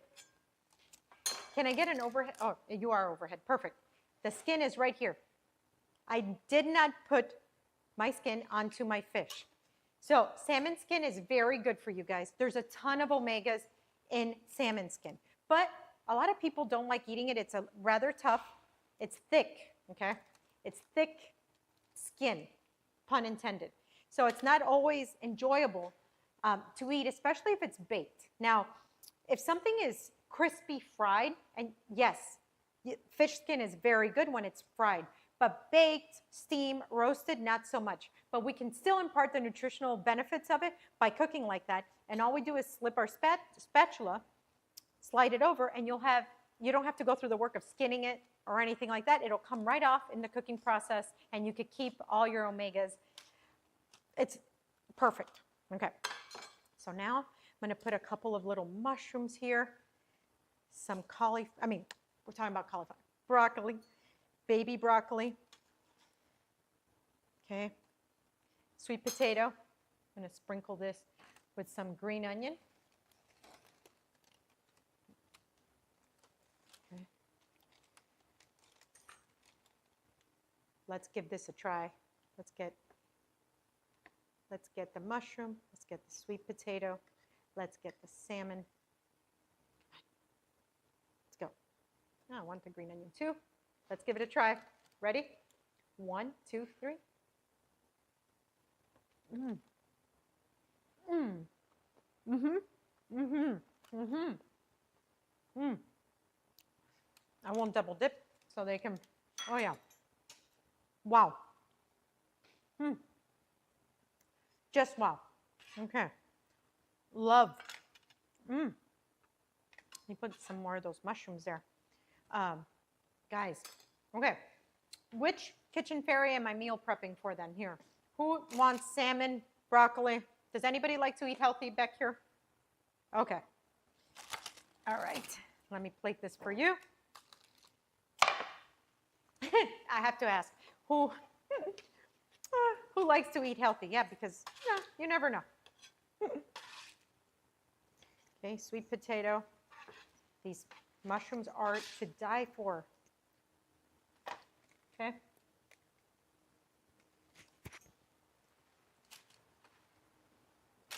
Now, please, and go, you don't have to go easy on me. Tell me what you would change. If you would change anything, let me know.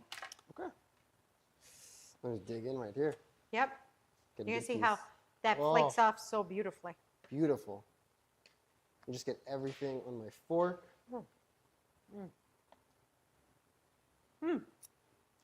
Oh, tell me about it. Woo, yeah, I got you in 1 second. Good, it's hot. Oh, want a water? Let me get you a water. Sorry, I have chef palate, chef hands, so I touch things that are hot, and then, I eat things that are hot, but while he's calming down. More. Oh, It's amazing. thank you. So, all right, take that with you. Enjoy it. Here we go. So, anyways,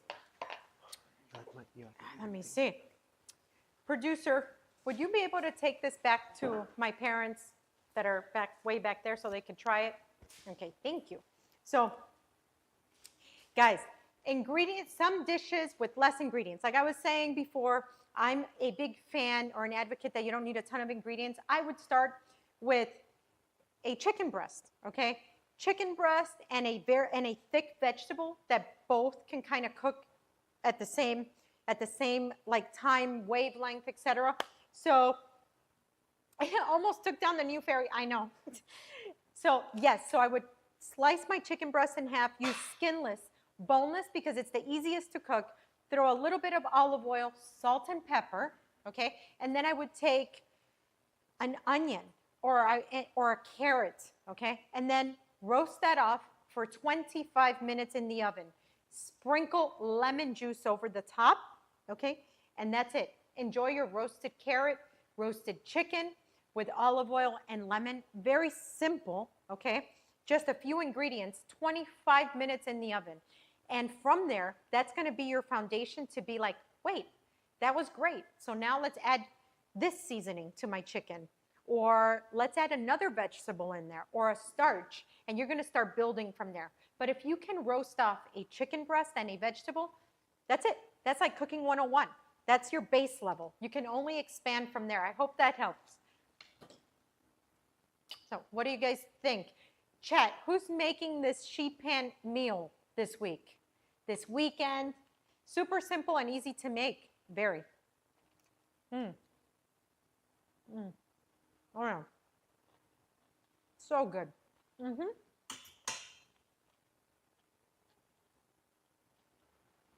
All right, guys. There isn't an oven here in my kitchen. Okay. Curveball. No oven. Okay, we can work with that. Let's work with a saute pan. Do you have a burner? Let me know. If you have a burner and a pan, we can do the same thing. Yep, okay, perfect. So we're gonna make sure we slice that in half so it's thinned out. It's not how you go and buy it that's about that thick. So you wanna make sure your chicken is pounded out or that you cut it to where it's a 1/2 inch thickness. You're gonna get a neutral oil, whichever one you prefer, medium-high heat. salt and pepper, okay? You're gonna cook that for 7 to 8 minutes on each side, okay? Or you're gonna wanna make sure that you have a thermometer. It's gotta cook too. It's gotta cook to 165 degrees Fahrenheit internal temperature to make sure it's safe, okay? So if your chicken gets to 165 Fahrenheit, it's good. Lemon juice, and in that same pan, you remove your chicken breast, and in there you can add garlic, onion, chopped up spinach, asparagus, green beans, whichever vegetable you prefer in that same pan. That's it, okay? That's it. So same dish pretty much, but in a saute pan instead of the oven. All right. Wow. Let's have another. We'll try it tomorrow for sure, and then let me know on the next stream. There are my cranberries. All right, guys, what is next? I see the producers are moving around, the kitchen fairies. They're moving around, getting stuff moving here, and that makes me nervous. When there's too much commotion, I'm like, what are they up to? We have a little game for you. You have a little game. You never have a little game, so you know. It is Blind Bite Friday. Blind Bite. Blind Bite Friday. So we have picked out a couple different fast food French fries, and you're going to be trying them blind and trying to see if you can identify them or rate them. Oh, So okay. it's Blind Bites time. Okay. It is Blind Bites time. We have the fries. We had to heat them up a little bit, so I think they're in the oven. No, they're out. Oh, they're out of the oven already? Yes. Oh, then we're just getting it prepped up real quick. Blind Bite Friday. Guys, it's Blind Bite Friday. Let's do that again. It's Blind Bite Friday. One more time. It's Blind Bite Friday. That's hilarious. You know what time it is. It's Blind Bite Friday. Catch. Okay. Wow. Hey, you try to get me with that one too. Blind Bites. I missed this one. Ugh. This one is the one that gets me the most nervous, by the way. Okay. Okay. Let me make sure. I'm going to get myself a water just in case. Mm-hmm. I'm still traumatized with what you guys did to me with the chicken sandwiches. Great hands, Jeff. Yeah. You know I love boxing, so let's remove my cocktail. I'm gonna Thank remove you. your Yes, cocktail we for don't- now. Yeah. I already know McDonald's is best, but heating up is going to throw her off. Hold on. It's not on yet. Ay. Hold on. Let me take the hair out of here. Okay. Fine. I'll do it, sure. Am I standing in the correct place, guys? Yes. Yes, you are. Okay, here it comes. Are you ready? 1 second. I will guide you through this. I will do my best to guide you through this, okay? Okay. 1 second. Let's show everyone what we're having here. Am I close? You're at the edge of the thing. If you put your Oh, I'm tapping, okay. I'm Hold tapping on. right I here. see. Wait. Huh? You hear my tapping? Yes. This is the edge of the second board. Uh-huh. Here's the order. Okay. Yep, I got you. Okay, number one, we are going with this one right here. Okay? Okay. It's right here in front of you. I'm going to place it right here.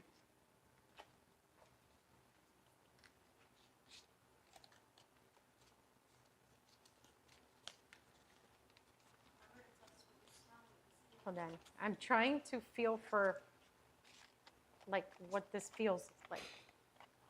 Okay. I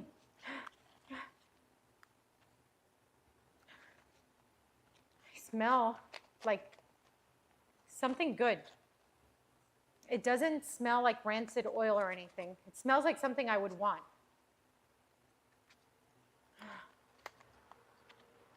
Okay. This texture is already very familiar. It's McDonald's. McDonald's? McDonald's. No. Final answer? McDonald's. Final answer. It's McDonald's. Got it. Oh, yeah? One Okay. for one right now. Here, Okay. I'll take this from you. Thank you very much. Wow, I haven't had McDonald's fries in a while, though. Let's go with this one right here. I'm going to show it to the camera real quick. Coming to you. Right in front of you, very gently, right in front of you.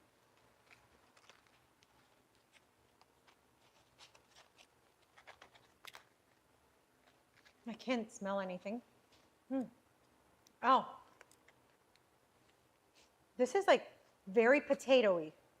I smell like if you peel potatoes, you smell this.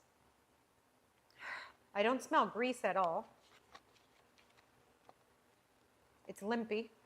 And this is almost waxy right here. Almost like when a French fry is not fully cooked.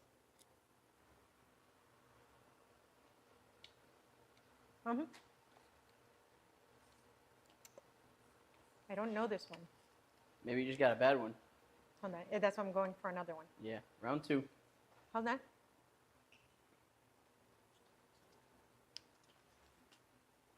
A raw French fry, a raw potato-ish. This is, this has to be from a good chain because it's potatoey, but it's not, I mean, you guys didn't go as far as like In-N-Out, right? No. Because this feels like an In-N-Out fry type of thing where you could taste the actual potato, or if you made French fries at home.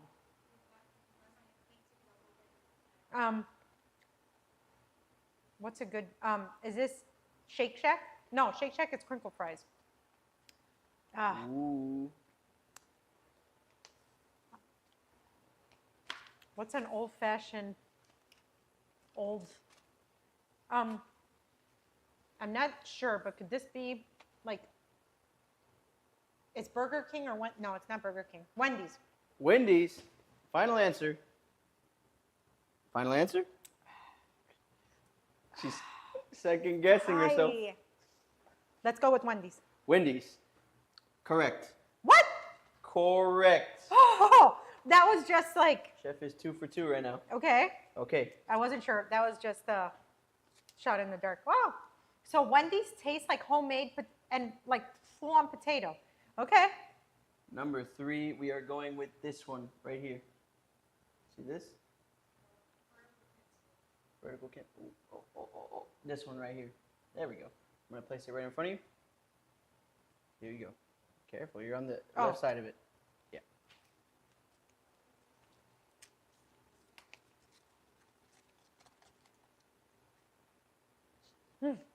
This doesn't smell good at all. This smells like cheap oil, bad. Like, this almost smells like a bad station, like at a fair. Like when you're in a county fair and you just, no. This is not good. This texture is not familiar. I don't smell potato or good oil. Like that smell that you get like from something fried, really like that irresistible fried food smell is not there. I'm almost afraid to try this.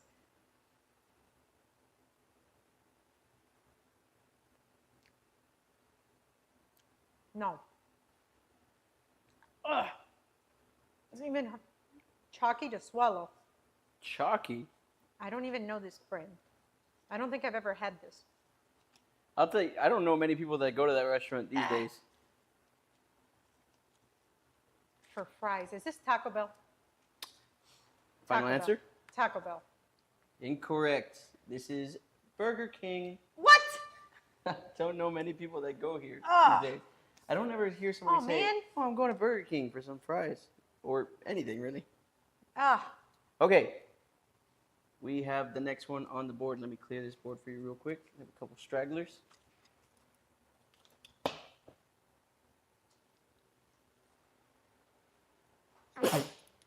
Bless. Wow.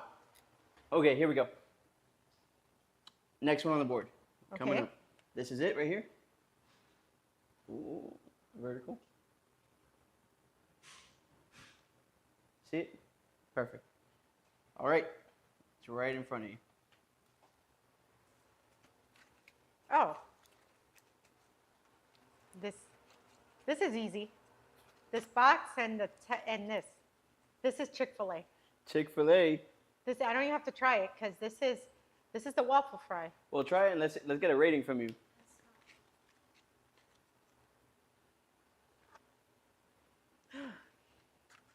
It smells potatoey. And it's pliable like a homemade waffle fry would be.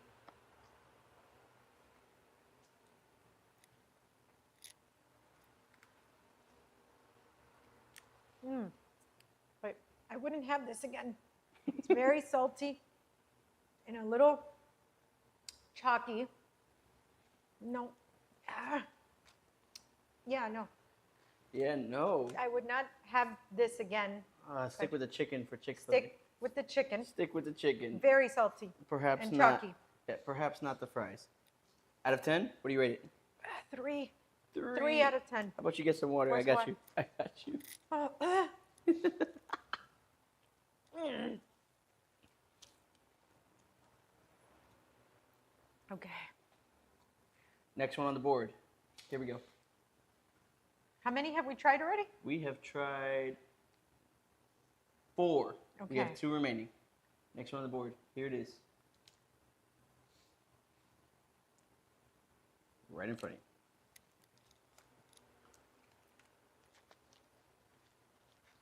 you. I'm not familiar with this one either. Oh, this one smells good though. This one's seasoned. Oh, I just pinched myself. This smells like seasoned potatoes. I can't smell rancid oil or anything.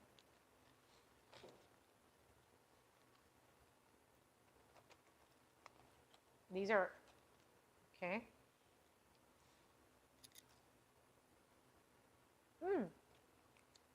These taste good though. These taste like seasoned French fries, Checkers. Checkers. Final Mhm. answer? Checkers? Not Checkers. What? This is Kentucky Fried Chicken fries. Oh, KFC fries. So you're I reaching, never get their fries, ever. you're reaching for the KFC fries before the Chick-fil-A fries? 100%. That's Wow. Okay. right. Somebody said Chick-fil-A is brainwashed for the millennials. Here we go. The final fry on the board. Okay. 1 second. Let's get it up here. Here we go. Are you ready? It's coming down in front of Okay. you. Here it is.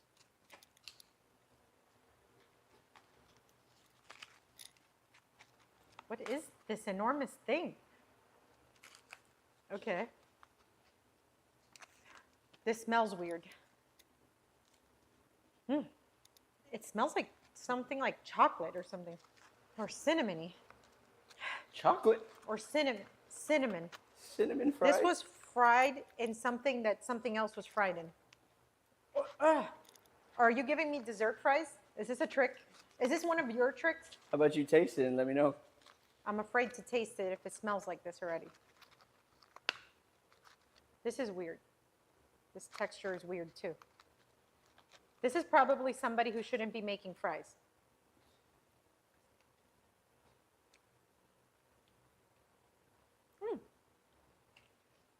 Not as bad as I thought flavor-wise, but not a good French fry. Just not as bad as I thought. This is like this is a 4 out of 10. But yeah. 4 out of 10. Mm-hmm. Any guesses as to what it could be? I can't pick up on what this. I've never had this before. Sorry, move over But just a little bit. This Right. is somebody who should not be making fries. Who should not be making fries? That's fast food. Is this like Wingstop or something? Wingstop. Final answer? Yeah, I've never had this before.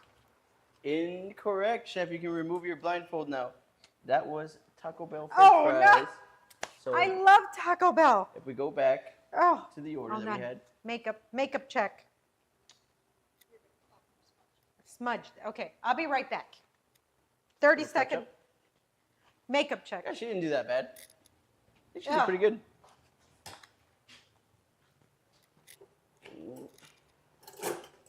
She did pretty good.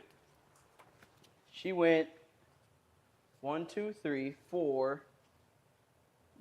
What did she say here? Did she get this one wrong? Yeah, she got KFC. She went 4 for 6. 4 for 6. These aren't they? They're like the same. They're owned by the same company. I'm pretty sure. KFC and Taco Bell. Oh my They Lord. even kind of look the same. Yeah. Well, Oh, Lord. everybody in the chat was saying that they think that these were probably fried in the same oil as like a cinnamon. Yes. The cinnamon things that they So- have at Taco Bell. That's probably, Why you smell the sweetness. yes. This, oh no. But you went 4 for 6. Honestly, Okay. like a really, really great. So wait, attempt. which ones did I get? I got McDonald's because These this two. was, okay. So I missed, which ones did I miss? I missed this one for sure. These two. KFC I missed? Yeah. Wait, did she get Burger King wrong? No, she got Burger King right? Huh.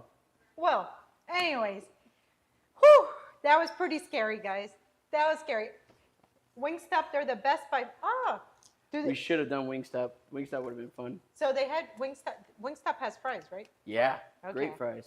Well, it's a controversial topic. Wingstop, Okay. Wingstop really is a controversial topic because do you like a sweet fry or not? Right. You know, because they have the sugar on it. Wingstop has great fries. Is Wingstop national? I think they are. I think so. Yeah. Yeah. Yeah. Oh, this Well, was fun. definitely gonna I be doing can't that believe this, guys. I'm gonna watch The Founder tonight. again. This has led me to want to watch The Founder. They're bad for you, I get it, but they are good fries. Oh boy, Okay. So let's clear everything. let's. Anyone want these This- fries? Anybody? This was way too fun, way Run too away. fun. Okay, so what's next, guys? We got a fun little challenge for you Yeah. while we set up. Okay. What are you thinking about doing today? Oh, thank you. I appreciate you. Should I be worried? No, I don't think so. Hmm. I don't think you should be worried. I think you should be sweating. Ah, sweating. Sweating Okay. for what we have planned. Okay. Wow. Some of those fries were very questionable. I feel like you didn't get a good batch of Chick-fil-A fries. When they're fresh out the box, Yeah, I eat them. those are the Yes. best fries for sure. I think they are great, usually. Um, I always say it's so interesting, you know, what happens when you are blindfolded and you're just forced to taste your way. When you smell and you taste your way to the food, it's incredible what happens. When we look at things, we automatically presume and assume how they're going to taste. All fast right. foods are so inconsistent. That's true. Somebody has a question for you, Chef. What's Yeah. your hack for home fries? My hack for home fries. Oh, so peel a good Idaho potato. Idaho potatoes just make for the best fries. Soak them in ice water and switch out that water not once, but 2 to 3 times. You're gonna let go of that starch, and that's gonna allow for an extra crispy outside, fluffy center. So rinse, ice. So making great fries is not something to do on the fly. It's something to do the day before for the next day to fry. So rinse out that ice water and then lay them out on a sheet pan or a cutting board like this with paper towel and pat them dry. Then stick them in the freezer for as long as you can, overnight if possible. Then when you're ready to fry, you're going to fry in medium heat first, which essentially is going to blanch the fry. So medium heat, then you're going to drain them, and then you're going to get another pot or that same pot of oil, high heat, and after you're going to then high heat flash fry them. You're going to have the best fry of your life. So, Chef, we Let's do this. have done so many things this Friday. It has been so great. We opened up Yeah. with our cocktail section, and our Yeah. good friends at Caraway have, given us this lovely bar set that is Yeah. super affordable and super great for And pretty. and very pretty, very very pretty. Yes. So, in the spirit of the holidays, Caraway has actually Caraway has given us a challenge, given you a challenge. So to Okay, speak. they gave Not me even a- us. We didn't even come up with Oh. this. Caraway said, "Hey, Adrian, here's what we want. We want you to do this." Okay. Caraway says they don't know if you're a real chef. They don't- Caraway said they don't know They if said I'm a they real don't know. chef. They said you kind of need to prove yourself. I'm going to kill you for that line. They But said okay. you need to prove yourself. And what Okay. better way to prove yourself than to make 3 dishes out of 1 Caraway pot? Caraway has offered Chef this challenge should she choose to accept it. If she succeeds in cooking 3 dishes out of 1 pot, they will give 5 subs to our community. Okay. They will give 5 subs. They're banking on you, actually. Okay. They're banking on you. They Let's said, do you know this. what? We think she could do it, and if she does it, we're gonna give 5 subs to the community. Okay. You have 45 minutes, so let's put a timer up. You have 45 minutes to complete 3 dishes out of 1 single Caraway pot. Okay. Choose wisely. Choose your pot wisely. Which one? Let's Hold come show on. it to the main camera. Let me see. Hold on. Okay, let's do this Mm-hmm. because I can do a lot of things with my little brazier with lid. Let's show the pot to the Here. main cam, and then let's have you Okay. let's have you say, I have to cook 3 Okay. dishes out of 1 pot Okay. for socials. Do this. Okay. This is the Caraway 1 pot challenge.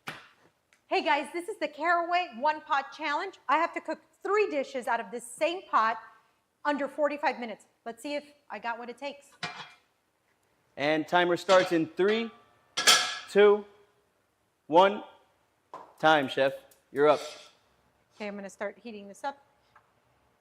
Neutral oil goes down. Okay. Starts. I'm going to slice up some peppers.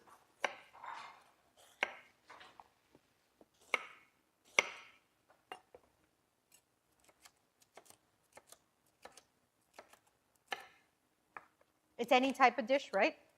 So long Any it's a dish. It's 3 different kinds of dishes out of the same pot.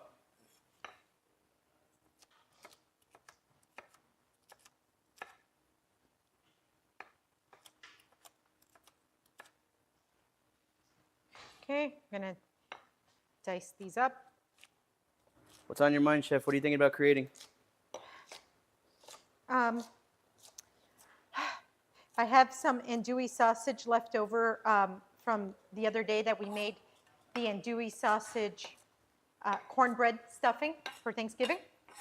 So I'm going to take that out and I'm going to make 3 different dishes with andouille sausage.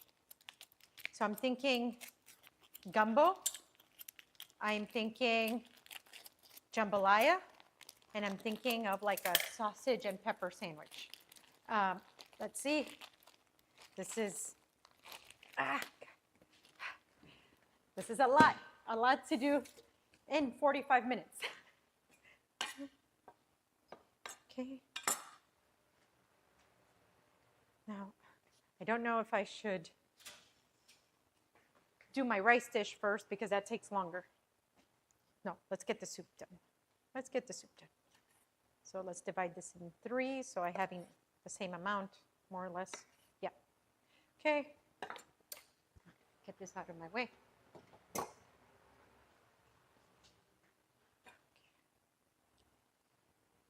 So if it's a soup, it should be not too big. Okay. So I can use I can use all the ingredients that are around me, right? All the ingredients in your home kitchen are available to you in this Okay. challenge, chef. Chef, do it for the fans. Yes. Okay. That's what I'm doing it for. Okay.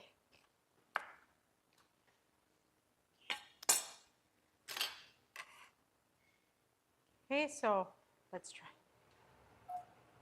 Okay, so andouille sausage, red pepper, green pepper, that's all going to go down into the pan. We're going to raise the heat to high. The Burley Earl just popped in. Seems a challenge is in play. Yes, it is. It's the Caraway pot challenge. You got to do 3 dishes in the same pot under 45 minutes. Okay, now I'm going to add a little bit of onion.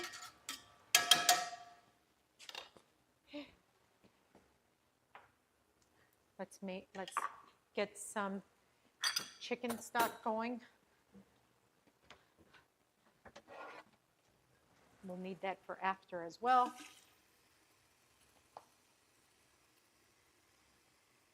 Chef, what's your horoscope sign? I'm Aquarius. Aquarius, that's funny. Okay.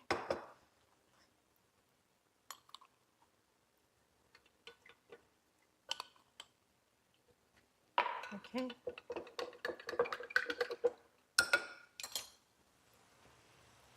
Okay, that is. So I got to get some celery.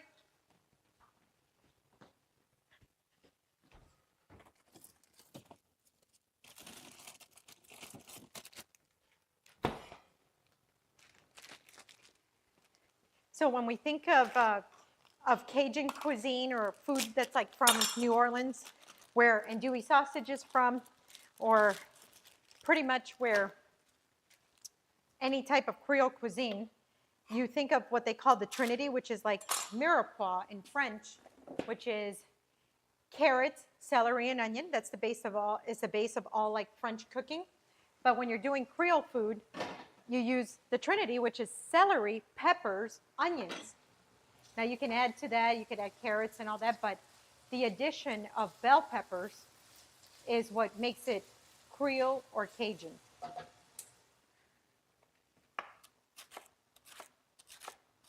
Okay, celery. There we go. And Aquarius loves asparagus. Really? Is that a thing? Okay, celery just went down. Now we're going to add garlic.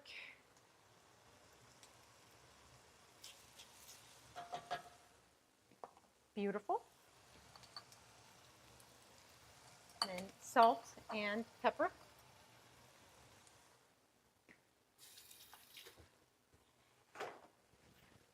Yeah.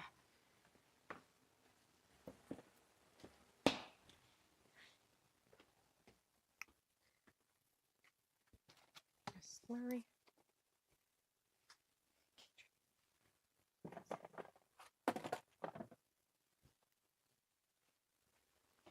Okay. Creole seasoning, because you can't do Creole food without Creole seasoning. So little Creole seasoning goes down. There we go. All right. The Burley Earl Looking says he good. has that same Yeah. kind in his pantry. Got that same kind in my pantry. That's good. Chef, if you were to sit in your restaurant today as someone who's never been, what would you order? Great question. I'm ordering the 24-hour braised short rib because it's autumn down here, and I want that slow braised, melt in your mouth beef with whipped sweet potatoes. Okay, so a little chicken stock goes in.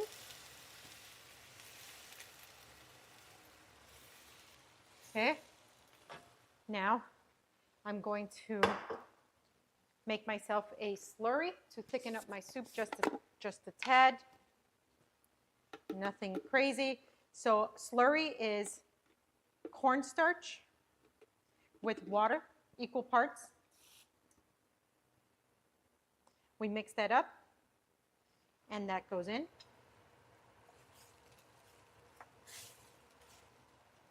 And that brings it all together.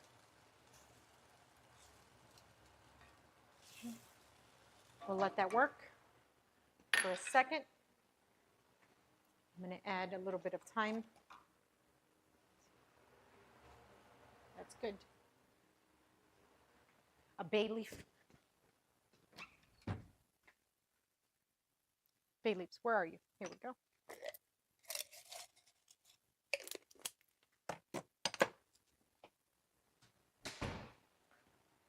Bay leaf goes in.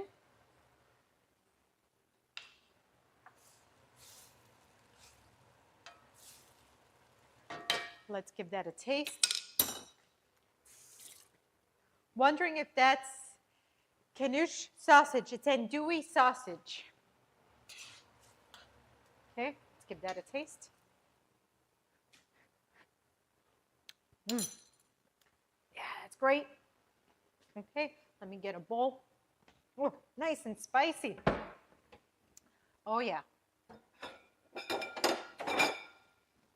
Oof.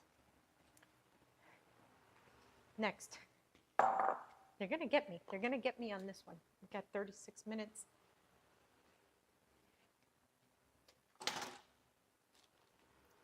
Okay.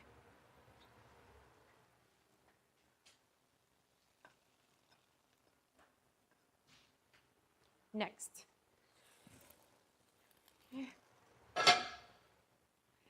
Okay, let me get some scallions on there as well.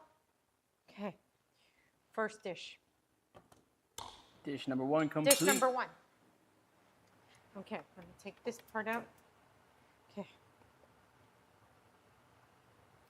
Next. Okay. Chef is running around. You'd think it's prime What? serving time at the restaurant. What? You'd think it's prime serving time at the restaurant, like dinner rush. It's like a dinner rush, yes, and you're on the line. This is, rinse this rice. Bad idea. This is how you know you kind of have a bad idea.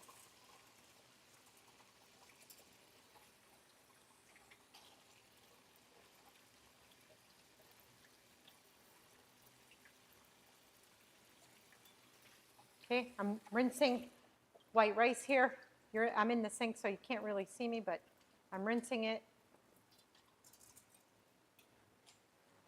I'm going to add it to the pan here. We're going to add stock. We're going to start to cook that.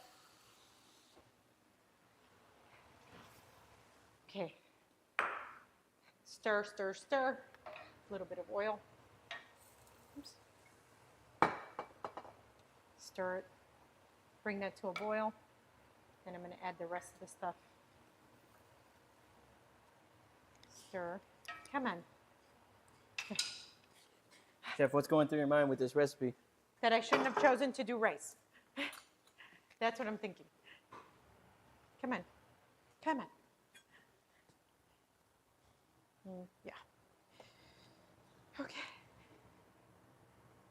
Andouille sausage. Chop this up. Okay. Let's go. Let's go. 33. Should we sabotage?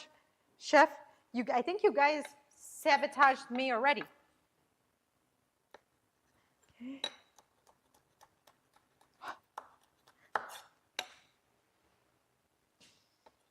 Okay. Okay. Green bell pepper. Come on.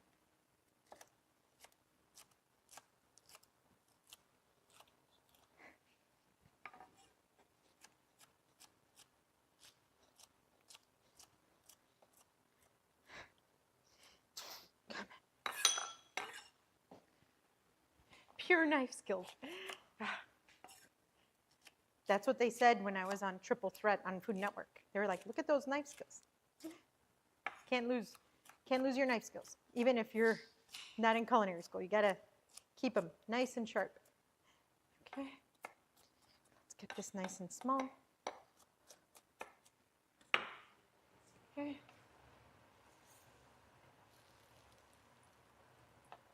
Perfect.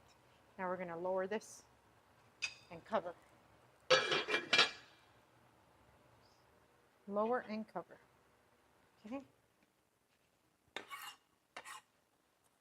Now I'm going to open a tomato paste. I have my garlic here. Tomato paste.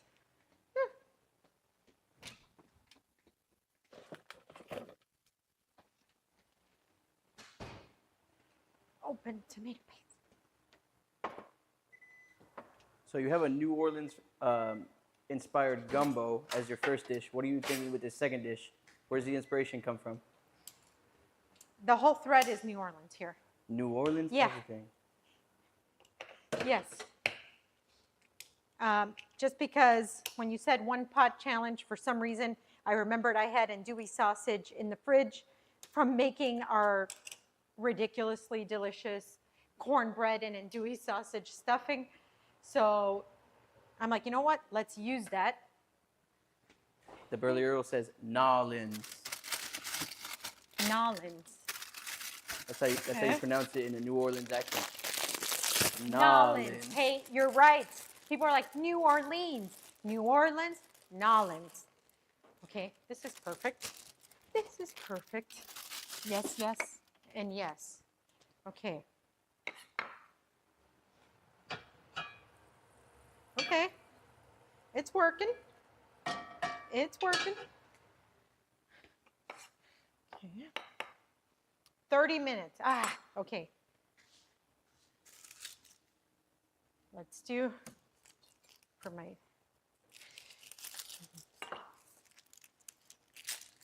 You learn something new every stream. Exactly. Chad, who has been to New Orleans? I've been a couple times. I love New Orleans. Or Nolans, rather. That's the right way of saying it, and that's the truth. Yes.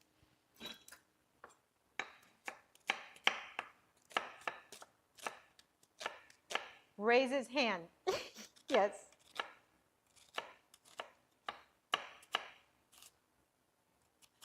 Okay.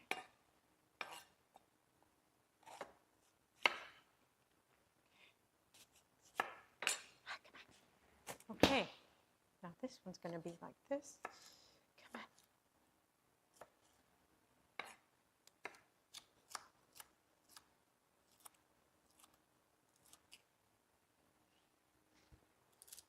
Ditto. Come on, come on, come on.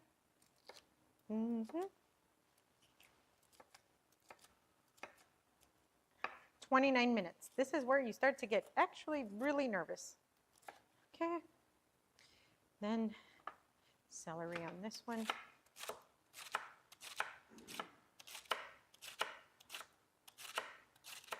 That's enough.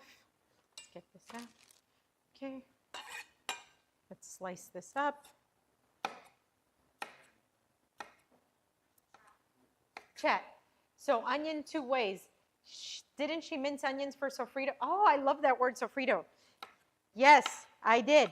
But I'm thinking of my other dish already, and since I'm at the cutting board in my work surface, I am separating my prep for the 2 dishes in case I'm in a real time crunch further than I am right now in a few minutes. Okay. Is that the ciabatta from the other day? No, but that is ciabatta. It's not the one from the other day, but you are right. Okay, the rice is already starting to bloom, which is perfect. Okay, which means that at this point, this is when we start to add, where's my dough scraper? No, no, no, there we go. There's my dough scraper. Let's uncover. Oh, pre-planning, true chef, exactly, exactly. Okay, so all these ingredients are gonna go in there. In. Oh, some came out. Okay.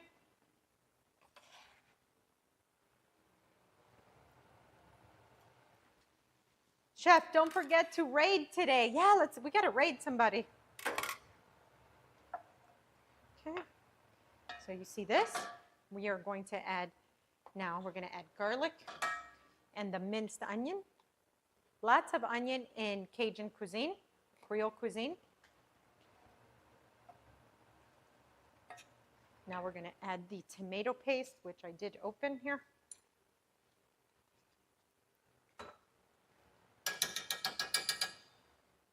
That is perfect. And we're going to add chicken stock.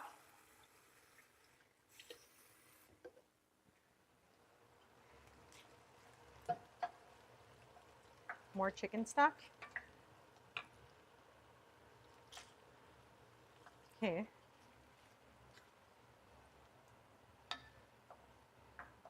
Come on. Let's go. We are almost there, believe it or not.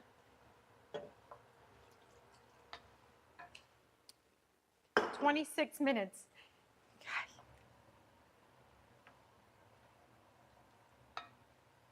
Okay.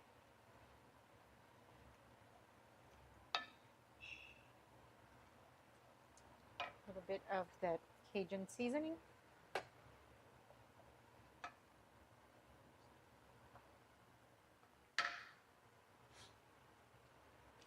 Keep stirring so it keeps that rice nice and loose.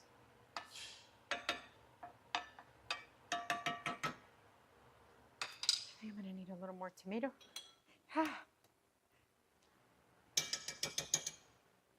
We can always add, but we can't subtract.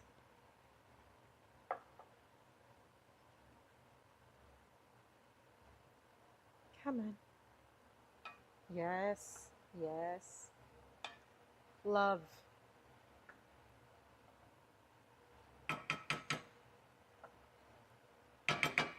Lid.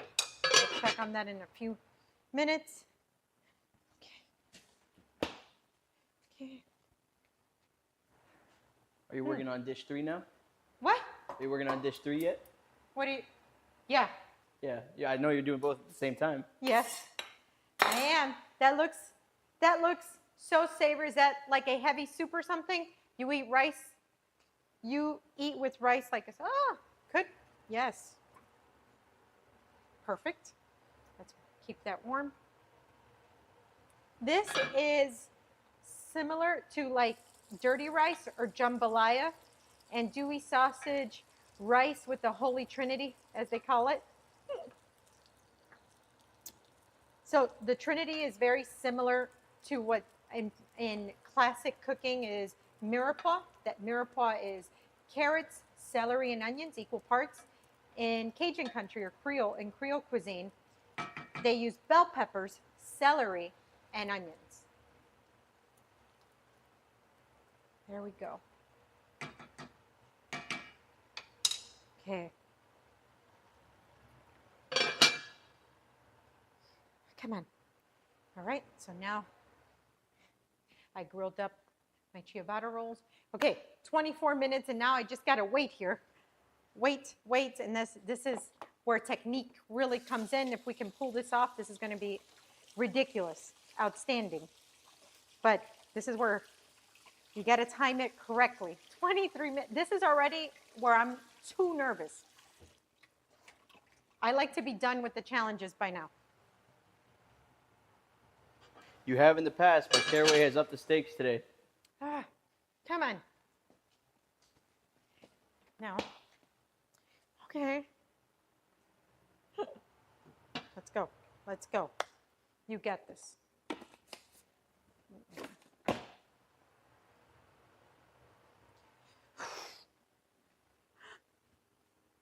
Okay. Come on.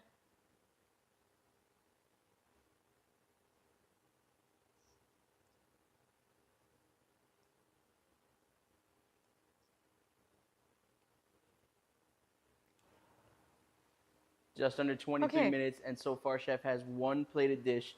Come Do on. we think that she's going to get the other 2 down? Come on. Come on, Adri. Let's get this. Come on. You get this.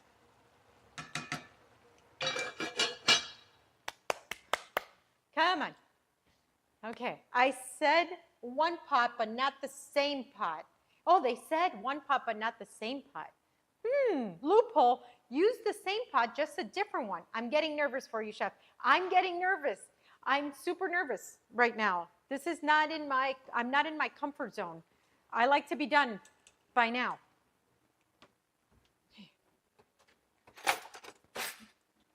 I like to be done by now, and this is out there for me. All right. Yes. Yes. This is what we want. This is what we want.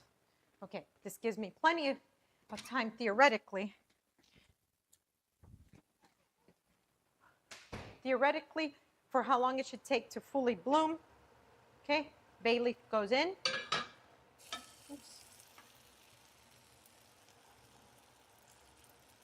Yes. Oh, yeah. Let's give this a taste. We can adjust the seasoning here.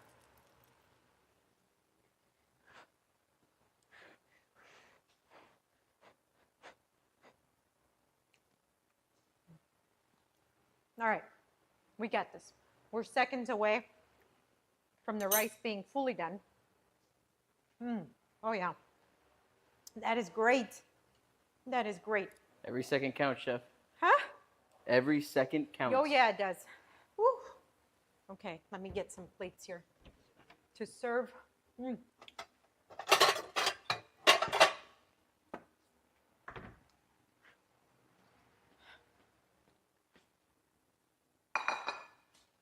Come on.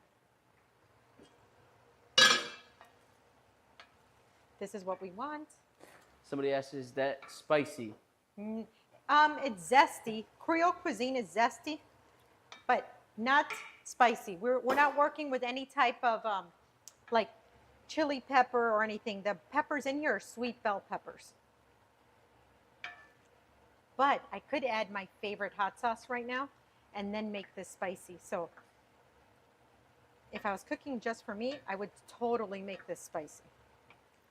That would be a yes. I love that Cajun seasoning. I use it on my salmon. Oh, yeah. Good move.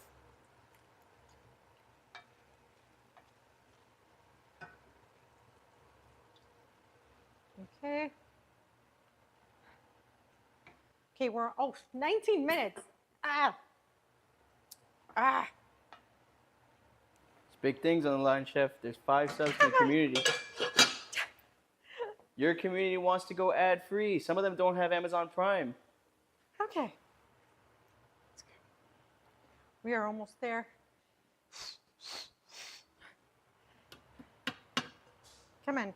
Let's go, Adri. This is what we want. The aroma in here is fantastic.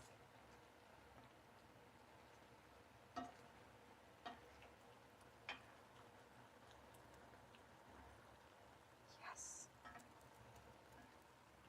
Oh, yeah. Peg the Great says she has never cut it so close.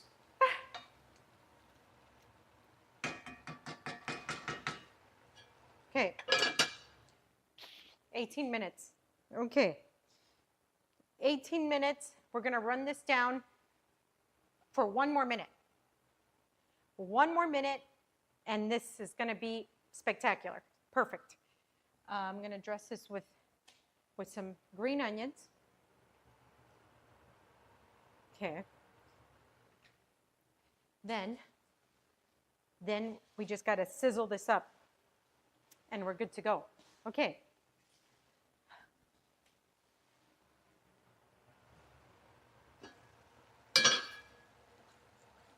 Yes.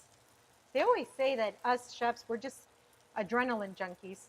Like, why would anybody put themselves through this on purpose? You know, this is like a crazy Saturday night service at the restaurant. And if you do this on repeat, year after year, you know, there's got to be something kind of wrong with you, kind of off. Oh, yeah. So you see the actual rice has gotten plumper. It's now absorbed this Cajun liquid. It has this beautiful rosé color. Yep, it's perfumed with the bay leaf.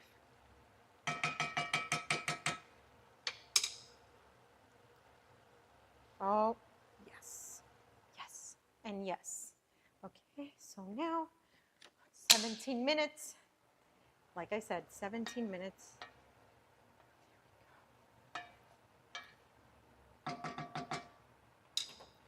We are going to pour that onto here, just in case I have to put this down. Let's go, let's go. We are good to go here.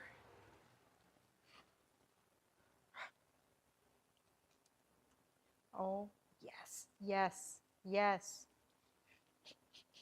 All right. Wow. Okay. Second dish.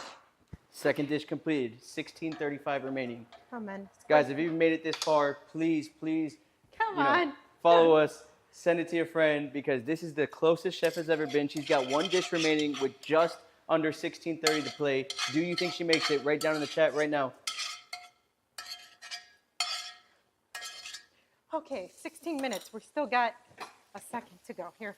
Okay, if you want to clean your pot on the fly, you bring some water to a boil. Okay, come on. Let's go. You got this, Adri. Let's go. Come on now.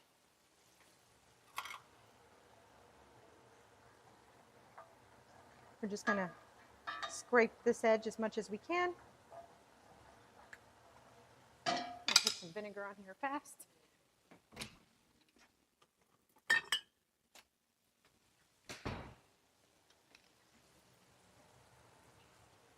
Let's go. We got this. Okay.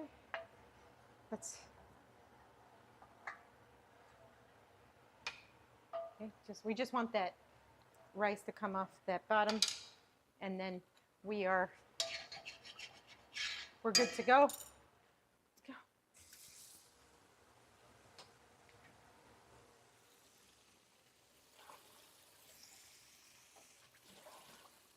All right, let's go. Let's get this show on the road. 14 minutes. 14 minutes. This is nuts. Just under 15. 14:53 to play. Okay.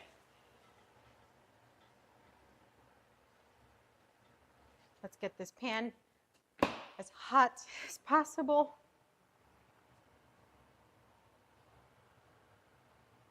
With a little bit of neutral oil. Not much. Okay. Okay. Not funny, but fun. Okay. It's funny, I'm working on some food pics, so I'm hearing these. Yes, thank you. Thank you. Oh, all right. Chef, where are the anxiety levels at right now? 1 out of like from 0 to 10. 10 it's being a the 20. highest. It's a 20? Yes, I'm in an uncomfortable space right now. This is not where I like to play in.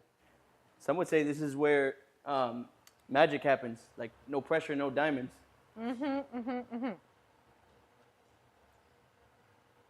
Okay, let's do this. Somebody asked, is this worse than Dinner Rush? Same. Okay. 13 minutes.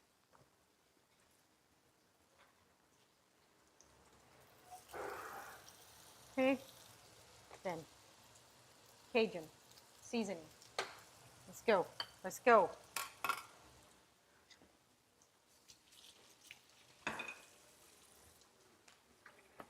Okay.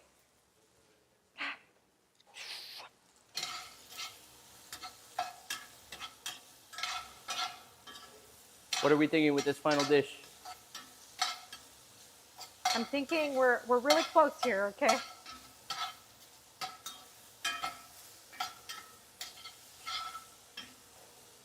The Burley Arrow says nothing like a line of tickets, and one of the line guys freaks out and does a runner. Ah! Definitely been there, Burley. A little bit more. Okay.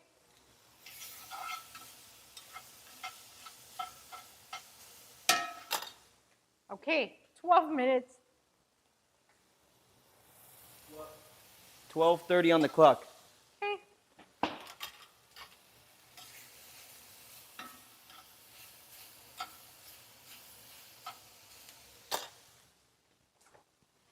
Come on. Where's ketchup when you need it? Found it. Worcestershire. Found it. Perfect. Once the dish is plated, Yeah.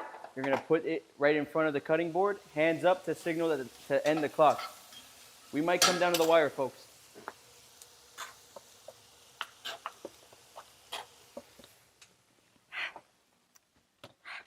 Come on. Let's go. Let's go. We got this. Come on, Adrian.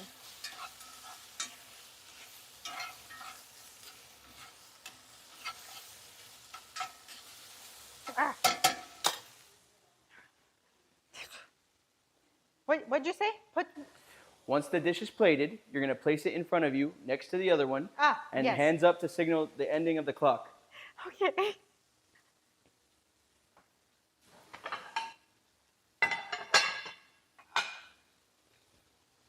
The fact that Chef can still smile speaks volumes. Let her self-hype.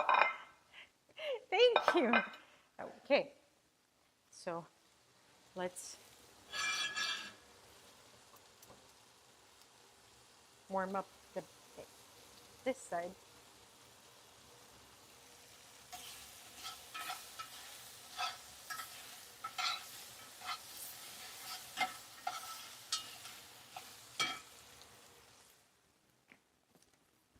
Ten minutes, okay.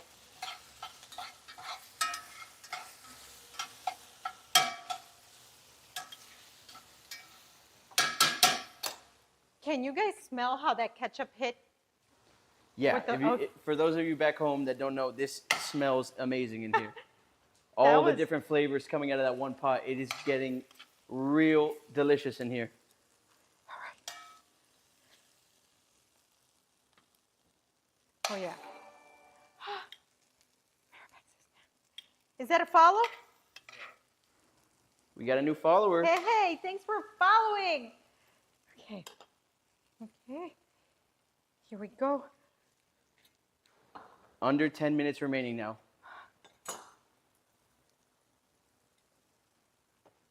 Let's put that back in. I don't want to waste that. Please clear your station. Please Clear clear the your sta- station. Clear the station. Hold on. Let me wipe this down because mental stuff. Oh, Somebody said, I'm throwing beads. This is definitely a winner. I'm throwing beads. I love this. I love this. Okay. Hands Hold up. on. Dry. And Time. okay. Stop the time, please. 9:18. I saw it. 9:18 remaining. You We took have my breath away. 3 completed dishes. Let's talk a little bit about them. Let's bring them up here and talk about them one by one if we can. Okay. This is a play on, actually, let me get a spoon here. This is a play on gumbo and Dewey sausage, and Dewey sausage, you've got the Trinity in there in a chicken stock, super flavorful, delicious, hearty soup. Then we got a play on jambalaya, basically a cross between dirty rice and Dewey sausage, rice, tomato, stock. Oh, resubbed from, thank you, Burley Earl. Thank you so much. Thank you. Okay. We have a play on jambalaya. Yes. And then a sausage and peppers sandwich. Okay. Wow. You had a great time out in New Orleans, okay? And then you need something at 2 a.m. to slop up your good time. All right. Let's get a taste test. Okay. So far, I am very impressed. All of this in 36 minutes. I Good think Lord. it's safe to say. Hold on. Let's get a taste test, and I think it's safe to say Caraway is going to be giving some subs. Yeah. Mm-hmm. That's what's up. Mm-hmm. Need a beer? Yes. So do I.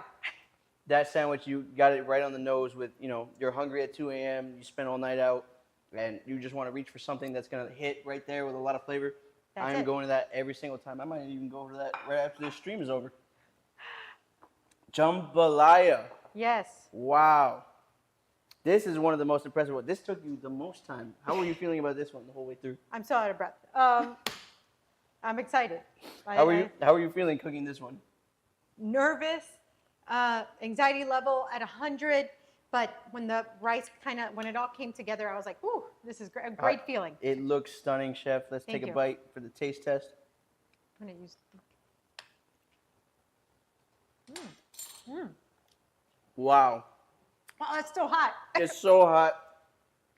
Woo, woo, woo. So much flavor. Wow. No, this brings me back. It's like a stew. rice situation. It's really, this is incredible. Thank This you. is incredible. Wow. Wow. Okay. I can see why that took forever, or the most time on the clock. Here we go. And then we have the last dish. This is a gumbo. So, yeah, but now it's going to be cold because, you know. Yeah, it was the first one. Yeah. Here we go. Wow. So much flavor, so much going on in there. A whole bunch of different flavor profiles. This is very savory, hearty soup. That is a flavorful jambalaya mixed with all kind of zest and different flavor profiles going on. And then the sandwich with all the peppers and onion. This is incredible, Chef. Thank you.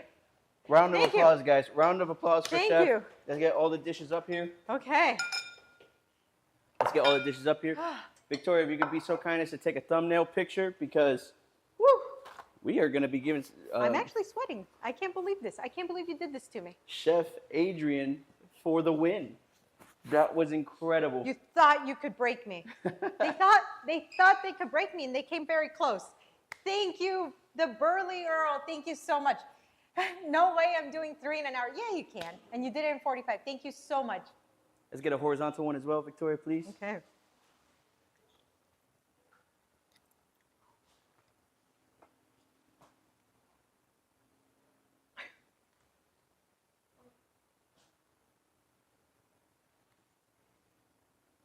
Okay. And we just got the call from Caraway. Let's go to main cam.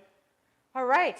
Let's do the. Caraway has decided to give you the 5 subs. Okay. Congratulations, Adrian, on completing the challenge. Should be in one. Big shout out to Caraway. Thank you so much. She prevails again. Thank you, but hey, I was sweating bullets here. They almost got me. They came this close to getting me.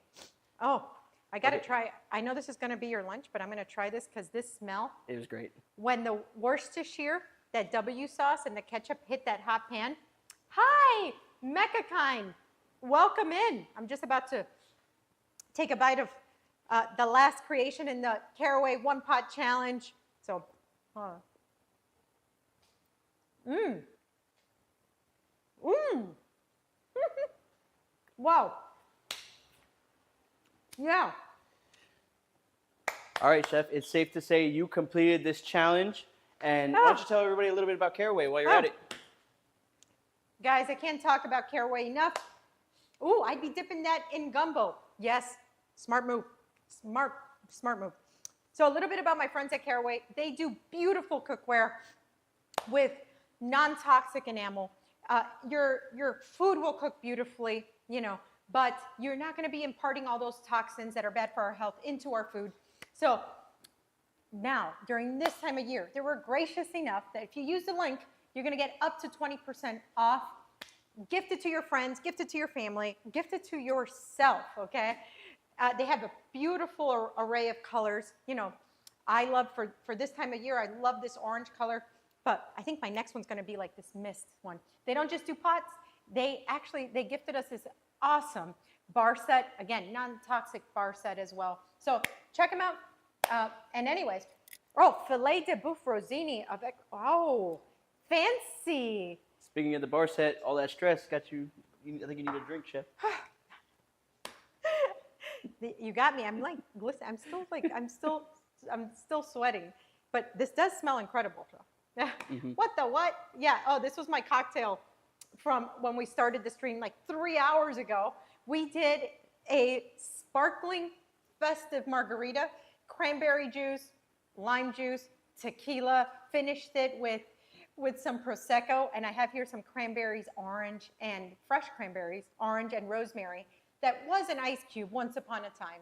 But anyways, guys, thanks for hanging out with me today. I had a blast with you. I hope you all have a fantastic weekend. I hope you make that sweet potato casserole. I hope you make that miso salmon sheet pan dinner. And think of me. You know, drop me a message, DM me, send me a picture. And if not, I'll catch you next week. And remember, if you're an Amazon Prime member, you get a free sub.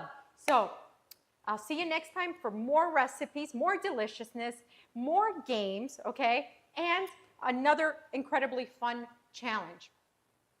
Ooh, take care. there, the Burly Earl. We're gonna raid somebody, chef. Oh yeah, we gotta raid some. We're gonna raid somebody now. Let's raid. Who are we raiding? We'll show it up on the screen, and you can pick your choice. Okay.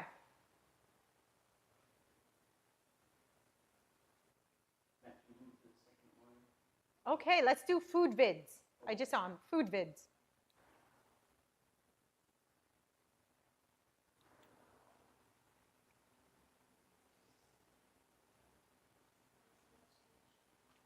Huh? Okay. Chef, we're actually gonna raid. What's the name? A here? recipe reborn. Oh yes, let's raid a recipe Okay. reborn. A recipe reborn. Oh, okay, I've seen her. I love her. Okay, let's rate a recipe reborn. And I will see you guys next Wednesday. I'm off on Monday, but I will see you back next Wednesday for more deliciousness, games, and challenges. Okay.